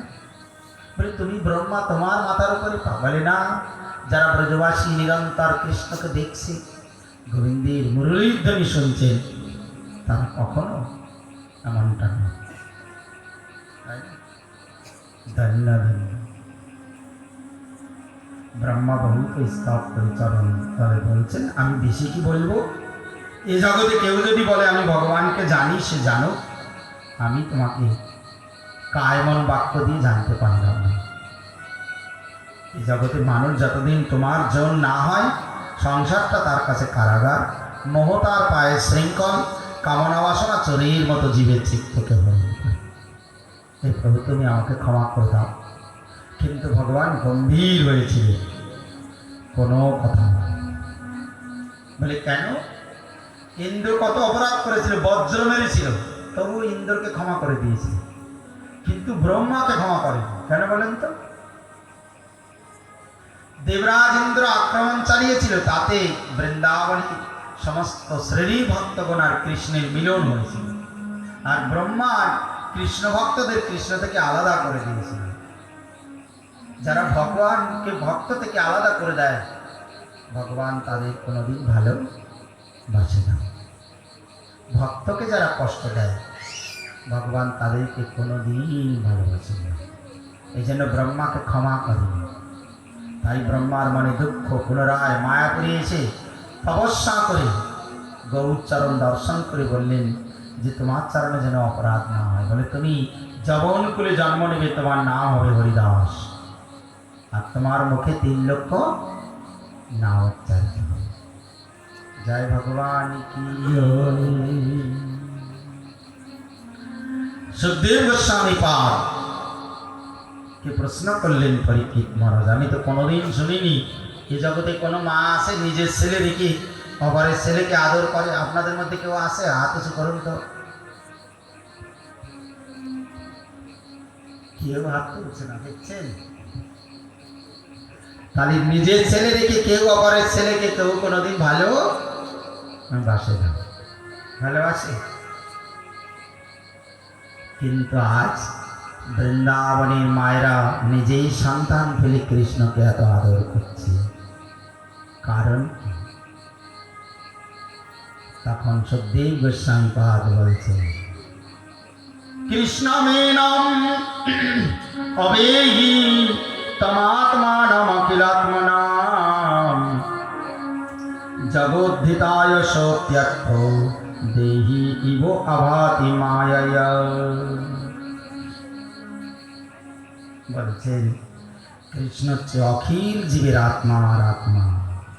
সাধারণভাবে মায়া দ্বারা দেখলে মনে হচ্ছে কৃষ্ণ সাধারণ একজন মানুষ, কিন্তু তো বস্তু তো জানতা মাত্র কৃষ্ণ স্থাস্নু চরিষ্ণু চ। কৃষ্ণ হচ্ছে চরাচর অখিল বিশ্বের পিতা। মানুষ বলে আত্মীয় স্বজনগুলো খুব ভালো, কেন বলুন তো? দেহের সঙ্গে সম্বন্ধযুক্ত। কিন্তু কৃষ্ণ হচ্ছে অখিল বিশ্বের পিতা। তাহলে মানুষ কিন্তু নিজের দেহটাকে ভালোবাসে, সবসময় যত্ন করে, সাবান মাখে, রং চং করে, ওষুধ খায়, কেন? দেহটাকে ভালোবাসে। কিন্তু ওই দেহটা যখন রোগগ্রস্ত হয়ে যায় তখন বাঁচার জন্য চেষ্টা করে। কেন বলুন তো বাঁচার জন্য চেষ্টা করে? ওই দেহ থেকেও ভালোবাসে আত্মাকে, তাই বাঁচতে চায় যে না আমি আর কিছুদিন বাঁচব। আর এই দেহের সঙ্গে সম্বন্ধযুক্ত বলে আত্মীয় স্বজনের সঙ্গে সম্বন্ধ করে। তাহলে জীবের আত্মীয় স্বজনের সঙ্গে সম্বন্ধ থাকছে কেন? দেহ আছে তার। আর দেহটাকে ভালোবাসছে কেন? আত্মা আছে তার। আর মানে দেহের মধ্যে আত্মা আছে বলেও দেহটাকে এত ভালোবাসছে। আর কৃষ্ণ হচ্ছে এই অখিল আত্মা, তাই নিজের দেহ প্রাণ আত্মা থেকেও কৃষ্ণকে এত ভালোবাসছে। জয় ভগবান কি। এদিকে তালবনে এক মহা অসুর বাস করত, যার নাম ধেনুকাসুর। এ ছিল বিরোচন নন্দন বলি মহারাজের সাহসিক নামের পুত্র। গন্ধমাদন পর্বতে ব্রহ্মা ভগবানের ধ্যান করছিলেন, আর কে মানে অনেক স্ত্রীগণ নিয়ে নাচ গান হাসি ঠাট্টা করছিলেন। দুর্বাসা ঋষি ধ্যান ভেঙে গেলে বলছেন, আমি এখানে ভগবানের ধ্যান করছি আর তুই স্ত্রীগণ নিয়ে গান গাচ্ছিস আর বদমাইশি করছিস, যা বড় গাধা হয়ে পৃথিবীতে চলে যাও। এই জন্য সে হয়েছিল গর্দ অসুর। তালবনে থাকতো, যারা তালবনে যেত তাদের মেরে দিত। আর তালের সুগন্ধে ভরপুর, কিন্তু তাল খেতে পারত না। জয় গোবিন্দ কি জয়। একদিন সকাল বলছেন, কৃষ্ণ তুমি আমাদের সব মনোবাঞ্ছা পূরণ করেছো, আজকে আমাদেরকে সুগন্ধি তাল খাওয়াতে হবে। বলে ঠিক আছে, সকালের মনোবাঞ্ছা আমি চিরদিন থেকে বলছি। বন্দিয়ে যাচ্ছেন, বৃক্ষগুলো প্রণত হয়ে প্রণাম করছেন, লতাগুলো বাহু দিয়ে যেন কৃষ্ণের চরণ বুকে ধরছেন। আর কৃষ্ণ বলরামকে বলছেন, দেখো দাদা, এই বৃক্ষগুলো তোমাকে কেমন ভালোবাসে, তোমাকে দেখে প্রণাম করছে, লতা দিয়ে যেন বুকে জড়িয়ে ধরার চেষ্টা করছে তোমার চরণ। আশা কি কৃষ্ণকেই এরকম করছে, কিন্তু বলদেবকে দিয়ে সে কথা বলছে। তাই বলছে, দেখো বৃন্দাবনের বৃক্ষ বলে গণেরও কেমন প্রীতি, তাই না? সেই বনভূমি পার করে যখন তাল বনে ঢুকলেন, আর বলদেব যে একটা তাল গাছ ধরে এমন নাড়া দিলেন, আর ঝপঝপ ঝপঝপ করে তাল পড়ছে, পাকা পাকা তাল। এখন মাঝে মাঝে আপনাদের বাড়িতে পড়ে না? পড়ে। এখন বর্ষাকাল, শ্রাবণ মাস পড়লেই ঝুপঝাপ করে পড়বে পাকা পাকা তাল। কিন্তু এখনকার তালে গন্ধ নেই, পানসা মিষ্টতা নেই। কিন্তু আমার গোবিন্দের সময় যে তাল, তাতেই মনোরম সুগন্ধ, সুমিষ্ট, তাই না? আর গর্ধবসুর দেখছেন, আমার বনে আমি রাজা, এখানে আবার কে আসলো? তাল গাছ ধরে নাড়া দিচ্ছে। আরো ভীষণ আরক্ত লোচন ক্রোধে উদ্দীপিত হয়ে গড়গড় গড়গড় করতে করতে চলে এসে পিছনে পা তুলে বলদেবের বুকে লাথি মেরে দিল। হাতির গায়ে যদি ফুল ছড়িয়ে দেওয়া যায়, হাতির কিছু হবে? ও আবার ছুটে যে আবার গর্জন করতে করতে আসছে। আর বলদেব তখন যেই পা উঁচু করে লাথি মারতে গেছেন, দুই চরণ ধরেছেন, ধরে পাক দিতে দিতে এমন অলক চক্রের মতো পাক দিয়েছে, ওতেই ওর জীবন শেষ। আর ছুরি ফেলেছেন তাল গাছের মাথায়, ওর ভারে এই তাল গাছ, তার ভারে আর এক তাল গাছ, তার ভারে আর এক তাল গাছ, একে একে সব তাল গাছের মাথা, সব না কয়েকটা তাল গাছের মাথা ভেঙে পড়েছে। আর চারিদিকে তাল এক এক করে ধেনুকাসুরের স্ত্রী, হ্যাঁ, অন্যান্য পুত্রগুলো সব আসছে। কৃষ্ণ আর বলরাম দুজনেই ধরে ধরে সব মেরে তালবন অসুর শূন্য করে দিল। এজন্য জীবের হৃদয়ে হরিবিমুখতা যে দোষ, সে দোষটাই হচ্ছে গর্দভের মতো, গাধার মতো। ও ভগবানকে বলে দিন রাত গাধার মতো খাটছে, সংসারে পরিশ্রম করছে, দেহের দিকে খেয়াল করছে না, কিন্তু জানে না তার অন্তর্যামী গোবিন্দ তার জীবন। তাই ভগবান গর্দবসুই মেরে যেন মানুষের হরিভক্তির সঞ্চার করে। জয় গোবিন্দ কি হরি। এদিকে বৃন্দাবনে কালীয় দহ ছিল, সেই দহে বাস করত কালীয়নাগ। এই কালীয়নাগ ছিল হচ্ছে রমনাগ দ্বীপে। কালীয় হচ্ছে কার পুত্র বলুন তো? কে বলতে পারবে? কেউ মহাভারত আদি পড়ে না? হায় হায়, জয় গোবিন্দ কি। কদ্রুর পুত্র কালীয়, আর বিনোদানন্দন গরুড়, তাই না? এই কালীয় ছিল হিংস্র। সাপের আর গরুড়ের মধ্যে তো মারামারি, এছাড়াও অনেক কথা, এখন আমি সেদিকে যাব না। কিন্তু শর্ত আরোপ করা হলো, রমণক দ্বীপে যারা মানুষ সাপের পূজার জন্য দুধ কলা দিত, ওই দুধ কলা গরুড়কে কিছু দিয়ে দিলে গরুড় আর কোনোদিন তাদেরকে মারবে না, শর্ত, তাই না? সন্ধি স্থাপন হলো। কিন্তু সবাই দুধ কলার ভাগ দিয়ে দিত, আর কালীয় বলল আমি খাবো, কেন গরুড়কে দিতে হবে? আর তাতেই কালীয়ের সঙ্গে রাগারাগি। ভাগ না পেলে রাগারাগি হবে কি হবে না? ভাই ভাই বাবা জমি রেখে গেছে, যদি ভাগ অর্ধেক না দেয় তো কি অবস্থা হবে? মুখ দেখাতে কি থাকবে তো? ভাই বলি তো আদর করবে তো? জয় ভগবান কি। আর ভয়ঙ্কর যুদ্ধ, একদিন কালীয়ের সঙ্গে যুদ্ধ, গরুর এক ডানার মারি মেরে ওরে অজ্ঞান করে দিয়েছে। আর শেষে কি করবে? ওই সৌবরী ঋষি তপস্যা করতো কালীয় দহের জলে, গরুর এসে এসে মাছ ধরে খেতে নয় কালীয় দহ থেকে।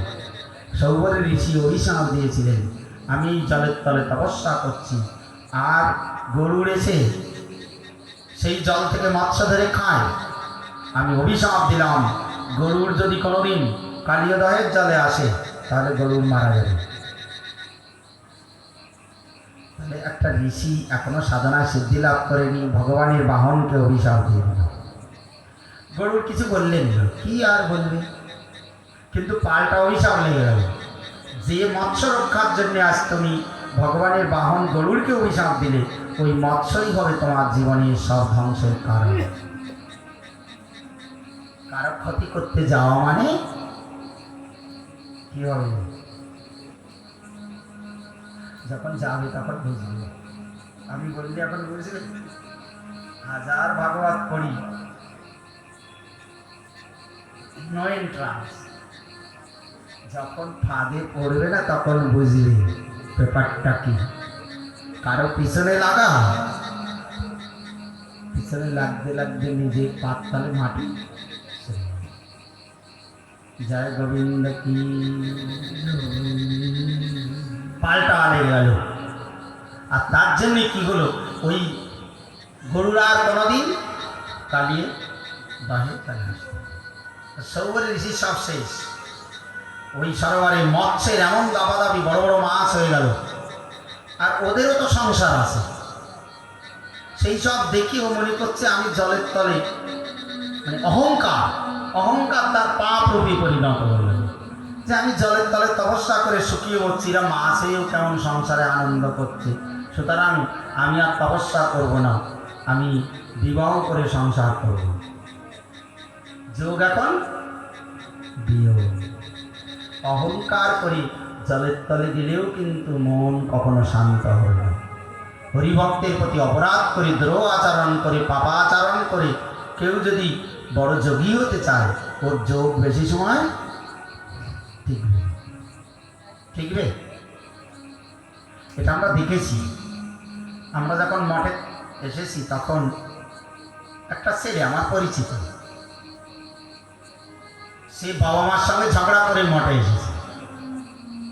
আর আমার সামনে মাকে বাবাকে ওইভাবে নিন্দা করছে। তাই বলছে, তুমি মঠে এসছো, এতদিন ধরে হরে কৃষ্ণ করছো, তা বাবা মার প্রতি রাগ যায়নি তোমার? বাবা মা তোমার কি ক্ষতি করেছে, তোমার কি মেরে খেয়েছে? ছোটবেলার থেকে সারা জীবন তাদের কাছে খেয়ে বড় হয়ে মানুষ হলে, আর তুমি মঠে এসে হরে কৃষ্ণ করছো, তাও বাবা মার নিন্দা করছো। দেখুন, আমরা বড় হতে পারি, মঠ মন্দিরে আসতে পারি, তবুও বাবা মা চিরদিনই প্রয়োজনীয়। তাদের আশীর্বাদ সবসময় প্রয়োজন। মঠে এসেছি বলে কি লাঠের বাট হয়ে গেছে নাকি? ভগবানের মায়া কার কখন সর্বনাশ করে দেয় কেউ তা জানে না। ওই যে নিন্দা করলো, ও কিছুদিনের মধ্যেই দেখা গেল ও মঠ ছেড়ে দিয়ে বিবাহ করে তার জীবনী সব নষ্ট হল। এই জন্য অত ডানা গজানো ভালো না। পিপিলিকার পাখা ওঠে মরিবার পরে, গর্তের মধ্যে যখন পিঁপড়েগুলো থাকে, ভালো থাকে না খারাপ থাকে? আর যে ওদের পাখনা গজায় বলে এই গর্তের মধ্যে থাকা যায়, একটু উড়বো, আর পুরপুর করে গর্ত করে বেরোতে থাকে, আর যে ওড়ে সব টপ টপ করে পাখিগুলো ধরে খায় না, আগুনে পুড়িয়ে মরে। এই জন্য এই বিশ্ব সংসারে যারা অবজ্ঞা করে বড় হতে চায়, তারা কোনোদিন বড় হয় না। সৌগত ঋষি গরুড়কে অভিশাপ দেওয়ার ফলে, বৈষ্ণব অপরাধ ফলে তার মন খারাপ লাইনে চলে গেল। মান্দাতাকে যে বলছেন, ও মান্দাতা, তোমার তো 50টা কন্যা আছে, আমাকে একটা কন্যা দাও, আমি সংসার করব। মান্দাতা দেখছেন মহাবিপদ, বাবা এই শুষ্ক ঋষি, আমি একে যে মেয়েটা দেবো সারা জীবন গালাগালি করবে যে বাবা এক শুষ্ক ঋষির হাতে আমাকে দিয়ে দিয়েছে, আর ঋষিকে যদি মেয়ে না দিই তো ঋষি আমার অভিশাপ দেবে। এখন আমি কি করব? ভগবানকে স্মরণ করে বলছেন, ঋষিগণ, অন্ধর না হলে আমার 50টা মেয়ে আছে, ওদেরকে যেয়ে বলুন যে আপনাকে পছন্দ করে তাকে বিয়ে করুন। রাজা তো বাঁচবে, দায় থেকে আমি বাঁচব নাকি? আর ও যোগের দ্বারা সুন্দর দেহ করে অন্ধর মহলে যখন গেল, তখন 50টা মেয়েই বলছেন তোমাকে বিবাহ করে, আর একসাথে 50টা মেয়ে বিবাহ করে কি 100 বছর ধরে সংসার করলো, তখনও মনের পেটিস পেটিস যাচ্ছে না। এখন বুড়ো বুড়ো নতুন করে চিন্তা করে, যদি আবার বিয়ে করতে পারতাম। মিথ্যে কথা বলছি?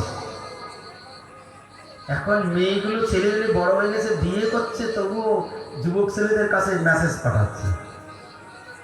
আমি একটাও মিথ্যা কথা বলছি না। কি বুঝলেন?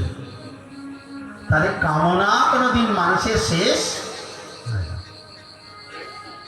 কামনা এমন জিনিস, দেহে বল না থাকলেও সত্যভাবে দেহের মধ্যে চলতে থাকে। কিন্তু সৌবরী ঋষি বুঝতে পারলেন আজ আমার জীবনে সব শেষ হয়ে গেছে।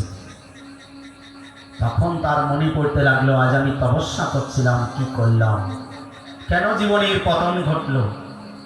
তখন চোখের জলে তার বক্ষ সিক্ত হতে লাগলো, আর কাঁদতে কাঁদতে, ভাগবত আপনারা পড়ে দেখবেন, ভাগবত কত শিক্ষার বিষয়। তখন সৌবরী ঋষি কাঁদতে কাঁদতে বলছেন, ওরে জগৎবাসী, আমার জীবন দিয়ে আপনারা দেখুন, আপনারা কোনোদিন সাধুসঙ্গ বাদ দিয়ে জলের তলে যাওয়ার দরকার নেই। ভক্ত সঙ্গ ছেড়ে দিয়ে জলের তলে যে তপস্যা করলেই যে তপস্যার সিদ্ধি হবে এমন নয়, তার চেয়ে বরং সাধুসঙ্গে থেকে দুবাহু তুলে হরিনাম করা, ভাগবত শোনা অনেক ভালো। আজ আমি যোগ সাধনা করতে যে গরুড়কে অভিশাপ দিয়ে আজ আমার পতন হয়ে গেছে। হরিভক্তি বিনা জীবে মঙ্গল লাভের কোনো পথ নেই। কাঁদতে কাঁদতে সংসার ছেড়ে দিয়ে বনে যেয়ে আবার তপস্যা করে উনি ভগবানকে পেয়ে দেবেন, তাই না? আর এদিকে কালীয় না গেছে, কালীয় দহের জলে থাকতেন আমার গোবিন্দ। দেখলেন আমার বৃন্দাবনে দুষ্ট সর্ব রাখব না, ওর বিষের এমন তেজ, জল টকবক টকবক করে ফোটে, বীজ বাষ্প ওড়ে, উপর দিয়ে পাখি উড়ে গেলেও মরে পড়ে যায়, চারিদিকে গাছপালার পাতা পুড়ে ছাই হয়ে গেছে। দেখছেন আমার বলে যে হিংসা ধর্ম আমি রাখবো না, আর গোবিন্দ সঙ্গে সঙ্গে সকাদের সঙ্গে এসে কি করলেন, আচ্ছা করে বস্ত্রটাকে বাঁধলেন। তার আগে গ্রীষ্মকাল, তাই না, গাভীগণ সব তৃষ্ণার্ত, জল পানির জন্য ছুটে এসেছেন। ওই বীজ বাষ্পের জল যেই খেতে গেলেন, গাভীগুলো সব অচেতন হয়ে পড়লেন। কৃষ্ণ অমৃত দৃষ্টি দিয়ে ওকে সুস্থ করে বস্ত্র বেঁধে কালিয়ে দাহিত করে ঝাঁপ দেন। নাগ পত্নীগণ ছুটে এসে, আর কৃষ্ণ তো বাহু দিয়ে জল আন্দোলন করছে, কালিও নাক ফসফস করছে। নাগ পত্নীগণ এসে বলছে, বৎস তুমি এখান থেকে চলে যাও, তুমি কেন এসেছো? তুমি কেমন সুন্দর কোমল বালক, তোমাকে দেখলেই মনে হয় কোলে নেই, তাই না? তারা বন্দনা করছে। তং প্রেক্ষণীয় সুকুমার ঘনাবদতম শ্রীবৎস পীত বসনম স্মিত সুন্দরস্য ক্রীড়ন্তম প্রতিভায়ম কমলোদরঙ্গী ছন্দস্য মর্মসুরুষা বুজয়া চাছাদ। কমল সুন্দর বালককে দেখে নাগপত্নীগণ বলছেন, বৎস তুমি কত সুন্দর, আমাদের এই পতি কালীয় নাগ কত ভয়ঙ্কর, তুমি জানো না, এখান থেকে চলে যাও। তখন বলছে, না আমি তো তোমাদের পতির সঙ্গে দেখা করবো বলে এসেছি, না দেখা করে আমি কি করে যাব? তার সঙ্গে দেখা করার আমার বিশেষ প্রয়োজন। কালীয় নাগ ভয়ঙ্কর গর্জন করতে করতে কৃষ্ণকে বেষ্টন করে ফেলল, আর দংশন করতে যাচ্ছে। আরে যার নাম করলেও বিষ অমৃতে পরিণত হয়ে যায় নাকি, অগ্নি জল হয়ে যায়। আজ কালীয় নাগের বিষ কি করবে ভগবানকে, তাই না? আর এমন হলো, কৃষ্ণ যেন নাগ বেষ্টিত হয়ে জলের উপরে ভাসছে, সবার প্রাণ যায়। বৃন্দাবনে অমঙ্গলের চিহ্ন, কাক খা খা করে যেন নন্দ মহারাজ যশোদা আমার মাথার উপরে পড়ছে, কুকুর করে কাঁদছে। দেখছেন কানাইয়ের নিচ্ছে অমঙ্গল হয়েছে। সেদিন বলদেবের আওয়াজ জন্ম নক্ষত্র ছিল, ওদিন আসেনি, তার জন্য সব ঘটনা ঘটছে। সবাই দৌড়াচ্ছে, ওই কানার নিশ্চয়ই অমঙ্গল হয়েছে। বলরাম বলছেন, আমার ভাইয়ের কিছু অমঙ্গল হয়, তোমরা এত ভয় পেও না। তো দেখছেন যারা ভগবানের জন্য কার্যে ব্যাকুল হয়ে ছুটছে, তাদের কি নিষেধ করবো, চলো। তাদের সাথেও বলরাম আসলেন। আর কৃষ্ণ সর্ববেষ্টিত হয়ে ভাসছে দেখে কোনো মায়ের মন ঠিক থাকবে? যশোদা মা পাগলটির মতো কাঁদতে কাঁদতে জলে ঝাঁপ দিতে যাচ্ছে। বলরাম বলছেন, মা একটু পরেই দেখবে কানাই চলে এসেছে, তখন মা মা বলে ডাকবে, তখন কি হবে? তুমি আত্মহত্যা করো না, একটু ধৈর্য ধরো। আস্তে আস্তে কৃষ্ণ দেখলেন মায়ের কষ্ট হচ্ছে, এই দুষ্টটারে আর ঠিক রাখা যাবে না, যাবে। দেহ মোটা করতে করতে কৃষ্ণ এমন দেহ মেটা করেছেন, ওই সাপের যত মেরুদণ্ডের হাড়গুলো আছে সব ছাড়িয়ে গেল।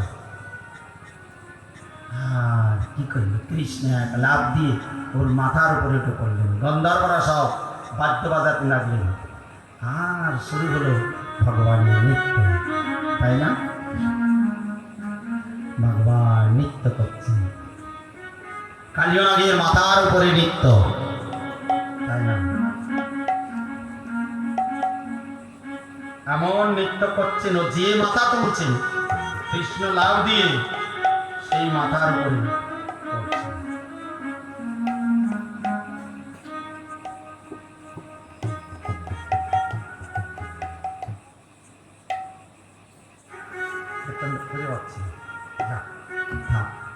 আর এই করতে করতে তার মুখ দিয়ে রক্ত বমন হচ্ছে। আর এমন রক্ত বমন, তখন নাগ পত্নীগণ যে ইস্তার করছেন, লক্ষ্মী দেবী তপস্যা করে যে চরণ কমল পেল না, আজ আমাদের প্রতি না জানি কত ভাগ্যবান সেই চরণ মস্তকে ধারণ করার সৌভাগ্য পেল। আমরা তো নারী জাতি, আমাদের পতিকে যদি মেরে দেন তাহলে আমাদের কি বলবান সর্পগণ গ্রহণ করবে।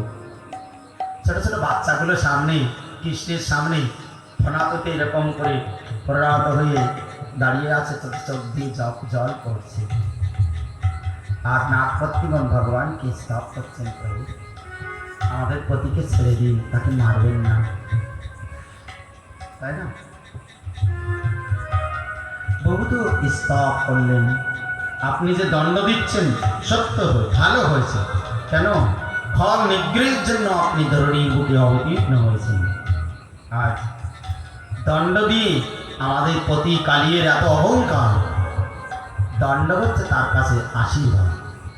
আজ তুমি দণ্ড দিয়ে তার বরং মঙ্গল বিধান করেছি, তোমাকে প্রণাম। নম প্রমাণমূলায় কবয় শাস্ত্র জনয়ে প্রবৃত্তায় নিবৃত্তায় নিগমায় নমো নমো।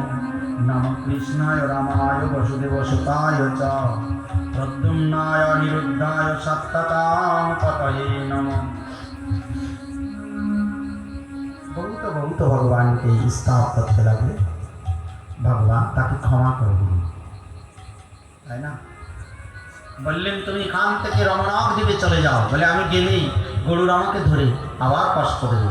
তখন বলছেন গরু তোমাকে কিছু বলবে না, কেন আমার চরণ চিহ্ন যখন তোমার মাথার উপরে দেখবে তোমাকে ক্ষতি না করি বরং প্রণাম।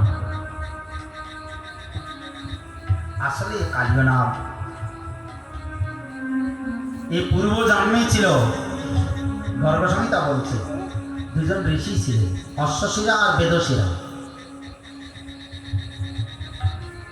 যখন বেদশিরা ঋষি তপস্যা করছিলেন, সেই পর্বতে তপস্যা করতে এসেছে অশ্বশিরা ঋষি। আর কি করছেন, এই বেদশিরা ঋষি বলছেন এই পর্বতে আমি তপস্যা করছি, চলে যাও। তখন বলছে পর্বত ভগবানের স্থান, আর আমি এসেছি তাতে তোমার কি ক্ষতি, তুমি এরকম করছো কেন? বলে না, তুমি কাকের মতো এখানে এসে খা খা করছো, আর বলছে তুমি সাপের মতো ফসফস করছো। তাই অশ্বশিরা ঋষি বললেন তুমি সাপ হয়ে যাও, আর বেদশিরা অশ্বশিরাকে বললো তুমি কাক হয়ে যাও। সেই কাক হলো ভূষণ্ডী কাক। ভূষণ্ডী কাক কোথায় ছিল কে বলতে পারবে? একটা কিছু যদি কারো মনে থাকে, ভগবান কেন যে হিন্দু ঘরে জন্ম দিয়েছিল, রবীন্দ্রবাবু বলুন ভূষণ্ডী কাক কোথায় থাকতো? শুধু আমার সাথে ঘুরি ঘুরি বেড়াবেন নাকি?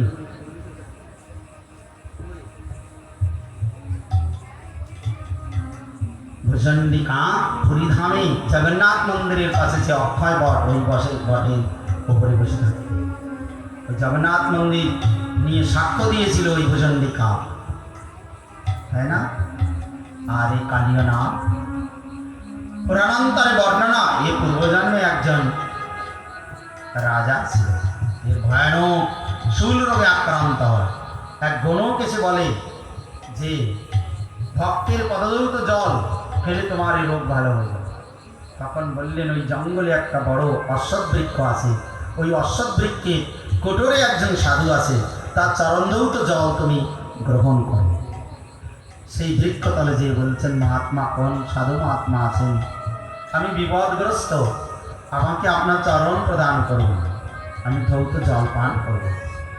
আর বাম চরণটা দিলেন, দেখছেন গলগল করছে ঘা, থকথকে ঘা, রক্ত।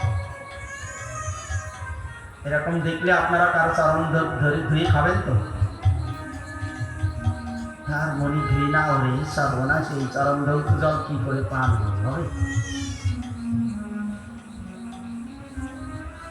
বলছেন আপনি এ চরণটা নিয়ে যদি দক্ষিণ চরণটা দিতেন, মনে করছেন ওই চরণটা মনে হয় ভালো, দক্ষিণ চরণ দিয়েছেন, তাতে দেখছেন একেবারে পুষ পোকা কিলবিল কিলবিল করছে। আপনাদের কারো বমি আসছে না তো?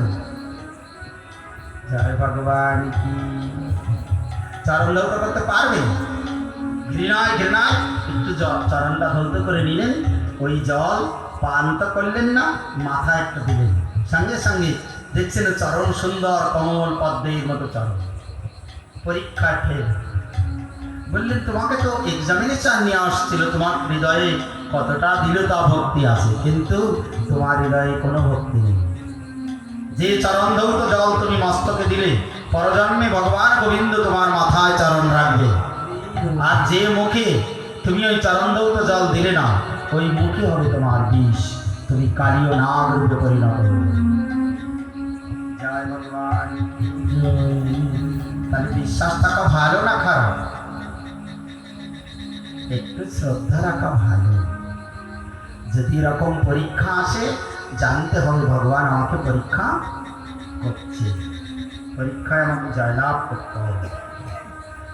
এদিকে বৃন্দাবনের মধ্যে দাদার বনের মধ্যে একটা বন আছে, ভান্ডির বন। বলুন ভান্ডির বনে কি কি হয়েছিল? তা নাহলে লোকের সামনে কান ধরে। কি কি হয়েছিল? বিনাশবাবু বলুন। শুধু ক্যাসিও বাজাবে না। ভান্ডির বনে কি কি হয়েছিল? বৃন্দাবনে কে কে যায়? নরোত্তম প্রভু প্রায়জি হেঁটে হেঁটে পরিক্রমা করে। বলুন ভান্ডির বনে কি হয়েছিল? কে বলতে পারছে না? তার মানে পরিক্রমা সফল না। ভান্ডির বনে প্রথম রাধারানীর সঙ্গে কৃষ্ণের বিবাহ হয়েছিল। আর কি কি হয়েছিল?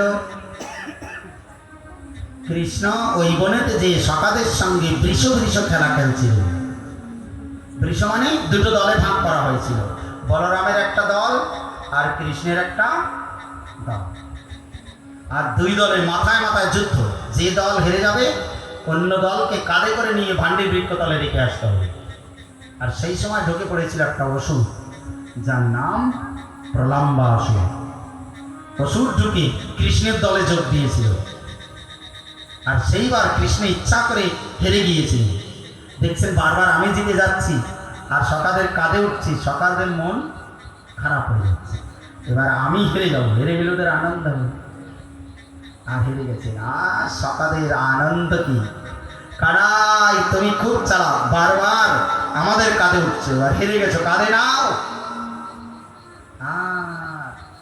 দৌড়ে যে লাভ দিয়ে কৃষ্ণের কাঁধে উঠতে বলছে। আর ভগবান যেন কত খুশি, আনন্দে দুজন দুজন সখাকে নিয়ে ভান্ডির বৃক্ষতলে রেখে আসছে।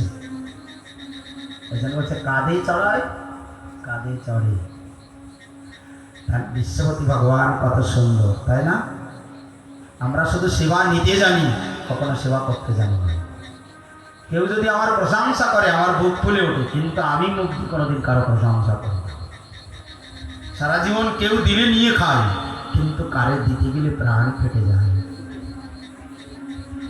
আমরা কি সুন্দর ভালো, তাই না? কিন্তু আমার গোবিন্দ এমন নয়। দেখছেন সকাদের কাঁধে উঠছি, তাকে তাদেরও কাঁধে নেব, নিজে না খেয়ে তাদেরকে খাওয়াবে। সুদামা বিপ্রের সঙ্গে গুরুকুলে যখন পড়াশোনা করতেন, গুরুমা যখন পিঠাপুলি দিতেন, জানতেন সুদামা খেতে ভালোবাসে। তা বলছেন আমার না ভালো লাগছে না, দিন দিন দিন আমার কাছে দিন। কৃষ্ণ নিয়ে রেখে দিতেন আর গোপনী সুদামা। এমন সখা পাবেন? আর আমার গোবিন্দ এত মধুর, তাই না? আর এই প্রলম্বাসুর বলদেবকে খাদে নিয়েছে। ও ভান্ডির বৃক্ষতলে না যে আকাশে উড়ে চলে গেলে। অনেক কথা। বলদেব তখন তাকে এক মুষ্টাঘাত মেরেছিলেন। ও যে পড়েছিল মাঠ বনে, সেখানে বলদেবের দিব্য মূর্তি করা আছে মাঠ বনে। ওখানে মেদিনীপুরের আমাদের একটা ভক্তের মেয়ে, ওই বাড়িতে বিয়ে হয়েছে। আর আমরা গেলে বলছেন জানেন আমার আমার বাপের বাড়ি মেদিনীপুর। তুমি এখানে? বলে না, আমার এখানেই বিবাহ হয়েছে। আমি বলি বলরাম ভগবানকে সেবা করি, তাই না? জয় বলদেব কি, দাউজি ভাইয়া কি। সেই দিন গাভীগুলোকে কেয়ারি বনে ছেড়ে দিয়েছিলেন, মঞ্জাটরি। কেয়ারি বন মানে বোঝেন? দেখেছেন খড়ের মতো সব লম্বা লম্বা তৃণ, ফুল ফোটে সুন্দর। সেই কেয়ারি বনে হঠাৎ করে আগুন লেগে যায়। গাভীগুলো লেজ উঁচু করে দৌড়াচ্ছেন। সখাগণ তখন কৃষ্ণকে ডাকছে, কৃষ্ণ কৃষ্ণ মহাবীর হে রাম অমিত বিক্রম দৈয়মানান প্রপন্নাং স্ত্রাতুমারসি।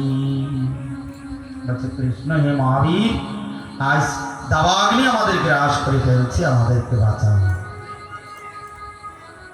তাই না? সঙ্গে সঙ্গে কৃষ্ণ বললেন তোমরা চোখ বন্ধ করো, মাথা নিচু করো।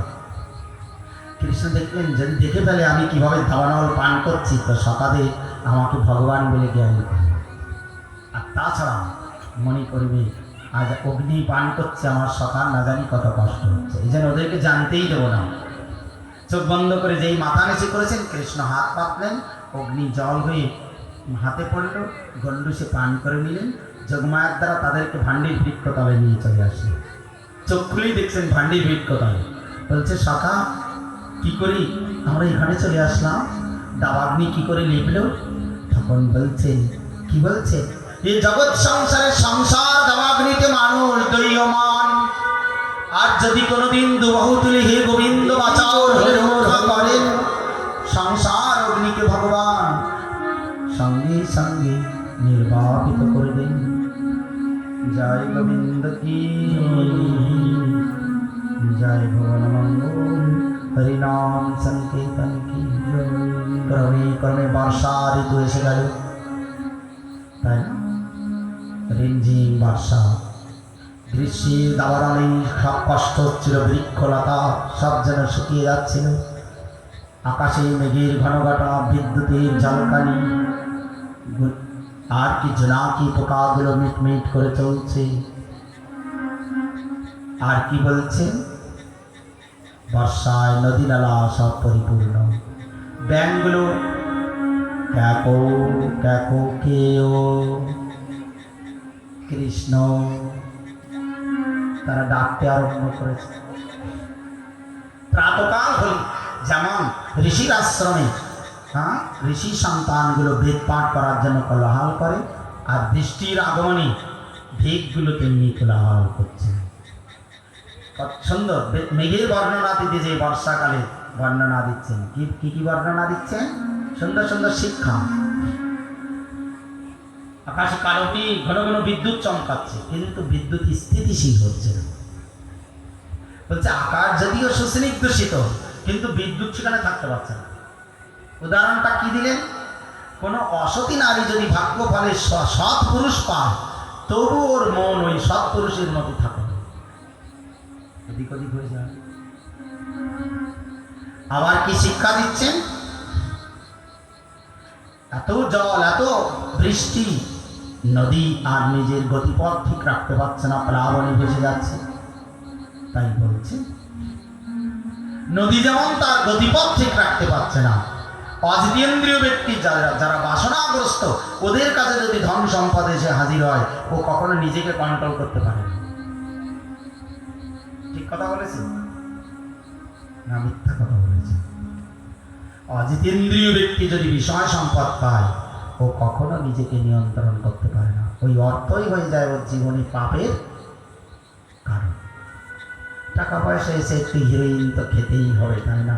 আর তা না হলে সন্ধ্যাবেলায় একটা জিনিস পান করতে হবে, তার নাম বলবো না নাকি? আর সমাজে যা যা অন্যায় করার দরকার সব করবো।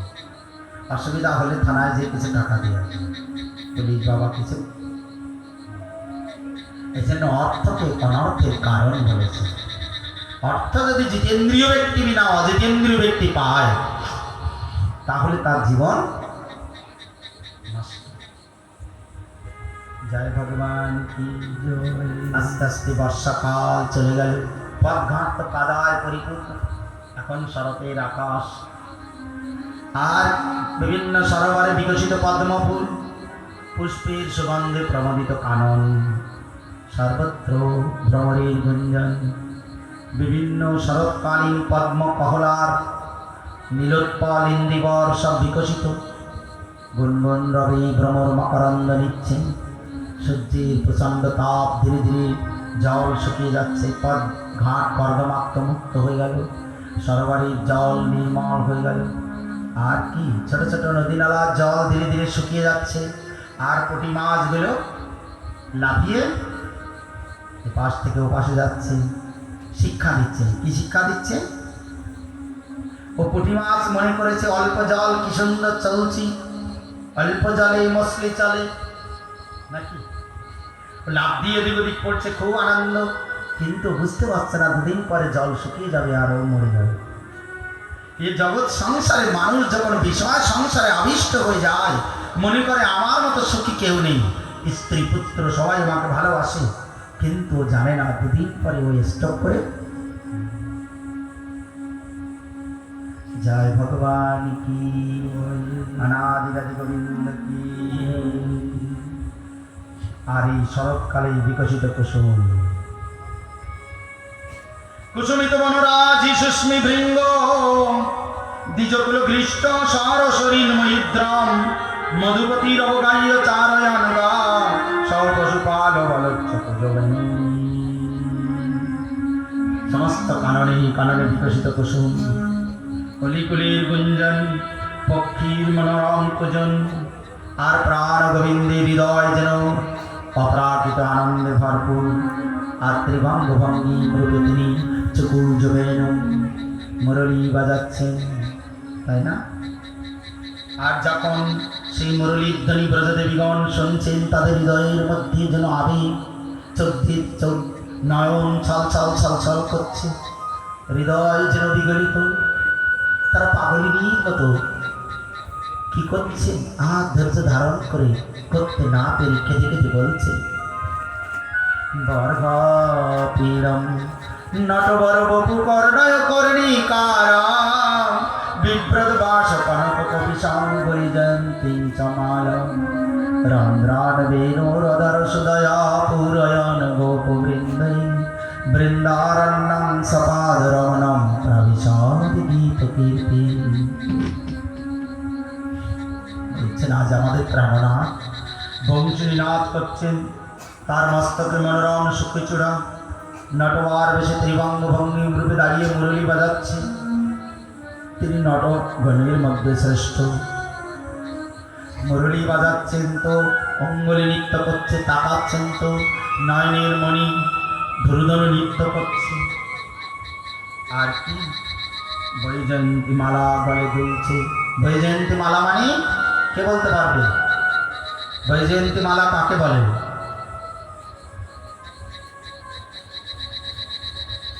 পাঁচরঙের ফুল দিয়ে তৈরি যে মালা গলদেশ থেকে হাঁটু পর্যন্ত বিস্তৃত, তাকে বলে বৈজয়ন্তী মালা। ফুল 5 রঙের হতে হবে। বনমালা কাকে বলে? কিছুই মনে রাখবেন না, শুধুই ভগবান, যা কৃষ্ণের গলদেশ থেকে চরণতল পর্যন্ত বিস্তৃত, বনির ফুল এবং পাতা দ্বারা তৈরি। আপিল মালা কাকে বলে? আপিল কৃষ্ণের মস্তক বেষ্টন করে মালা পরিয়ে তাতে সুন্দর করে সাজিয়ে। প্রলম্ব মালা, প্রলম্ব মালা মানে এরকম দিয়ে হাত মানে বাকিয়ে পাশে দিয়েছে, তাকে বলে আপিল। প্রলম্ব মালা, প্রলম্ব মালা গলদেশ থেকে নাভি পর্যন্ত বিস্তৃত, মনোরম সুন্দর। 5 রঙের মালা ভগবানকে পরানো। কি কি বললাম নাম? বৈজয়ন্তী মালা, বনমালা, আপির মালা, হ্যাঁ কি প্রলম্ব মালা আর বৈকক্ষিক। তাই বলছেন অক্ষন্নতম ফলমিদম না পরম বিদাম। আমার গোবিন্দ যখন ধেনুগণি পশ্চাতে পশ্চাতে মুরলী বাজাতে বাজাতে চলতে থাকে, এই জগৎ সংসারে তার ভুবন মোহন রাখালিয়া বেশ যারা দেখে, তাদের নয়ন, তাদের জীবন জন্ম সফলতার কৃষ্ণ দর্শন যা ভাগ্য হইয়াছে। সখী সুদাময় সেরূপ মাধুরী, দেখিলে নয়ন হয় অচেতন, ঝরে প্রেমময় বাণী। তারই নয়ন ধন্য যে গোবিন্দকে দেখেছে। আর কি করছে? পরিবেশ বাসী গোপীগণ বলছেন, না জানি কি সুকৃতি করেছিল, যে অধর সোদা পান করতে চাই, আজ নিরন্তর কৃষ্ণের অধর সোদা পান করছে, আমাদের জন্য অবশেষ রাখছে না। যে বৃক্ষ থেকে বাসি উৎপন্ন হয়েছিল সে আনন্দ অশ্রু বিসর্জন করছে যে আমার শাখা ভগবানের সেবায় হয়ে গেছে, তাই না? আজ কৃষ্ণ যখন গোবর্ধনে উত্তরণ করে মুরলী বাজাচ্ছেন, ময়ূর তখন পেখম তুলে নৃত্য করতে করতে গোবিন্দের চারণী ময়ূরপুচ্ছ উপহার দিয়ে বলছেন, গোবিন্দ যদি মানব হতাম তোমাকে পুষ্প দিয়ে পূজা করতাম, পেয়েছি ময়ূর জনম তোমাকে দেব কি, তোমারই দেওয়া পুচ্ছটুকু শিরিতে ধারণ করে আমাদের জীবনকে ধন্য করে। গাভী বৎসগুলো মুখে তৃণ দুগ্ধ পান করার অবকাশ নেই, কৃষ্ণের দিকে চেয়ে আছে, তাই না? হরিণ হরিণী গোবিন্দের দিকে অবলোক নাত্রে চেয়ে নয়ন পুষ্প দিয়ে গোবিন্দকে পূজা করছে। রাধারানী বলছেন, আজ আমি গোবিন্দকে সেবা করব বলে ব্রজে আসলাম। সবাই বলে কলঙ্কিনী, হরিণ হরিণী দেখো তো, তাদের পতিগণ যেন হরিণীগণকে বলছে চলো কৃষ্ণ দর্শন করে আসি। আজ পত্নী হরিণীগণের সাথে অবলোক নেত্রে কৃষ্ণকে দেখে হৃদয় পুষ্প দিয়ে তাকে পূজা করছে। এর চেয়ে মানব জীবনের চেয়ে হরিণ জনম অনেক বেশি থাকে। এমন বলে কি বলবো, বৃক্ষ পাখিগুলোও যেন মনি বংশীধ্বনি শ্রবণ করে তারা কন্যার নত করে মুরলীধ্বনি শুনি চোখেই চলে ভাসছে। আর কি অচেতন নদী সেও পর্যন্ত কি করছে, উজাড় বয়ে চলে তরঙ্গ বাহু দিয়ে পুষ্প চয়ন করে গোবিন্দ চরণে উপহার দিচ্ছে। আমরা মানব হয়ে করলাম কি? আর কি আকাশে বংশীধ্বনি শ্রবণ করে মেঘ সঞ্চারণে গুরুগুরু গর্জন আর বৃষ্টি বর্ষণ করে কৃষ্ণকে যেন স্নিগ্ধতা দিচ্ছি। ধন্য মেঘ, তুমি কৃষ্ণকে সেবা করো। পুলিন্দ রমণীগণ কৃষ্ণ যে তৃণের উপরে পদবিক্ষেপ করেছেন সেই কুমকুম হৃদয়ে ধারণ করে তারা চোখেই চলে ভাসছেন। আমরা কোনোদিন কৃষ্ণকে তো সেবা করতে পারবো না, নিম্ন বংশজাতা মেয়ে, তাই গোবিন্দের চরণ রজ কুমকুম বুকে ধারণ করে জীবনকে ধারণ করে। আর কি বলছেন, ভগবানের সমস্ত ভক্তগণের মধ্যে গিরিরাজ গোবর্ধন যেন শ্রেষ্ঠ। মুরলীধ্বনি শ্রবণ করে কৃষ্ণকে আসন রচনা করে বসতে দিচ্ছেন, পুষ্প আন্দোলন চালে আরতি করছেন, ফল দাম চালে ক্ষুধা নিবৃত্তি করছেন, ঝর্ণার আকারে পদদৌত করে দিচ্ছেন। নব নব তৃণ দ্বারা ধেনুগণকে কন্দমূল, কন্দমূল মানে বুঝেন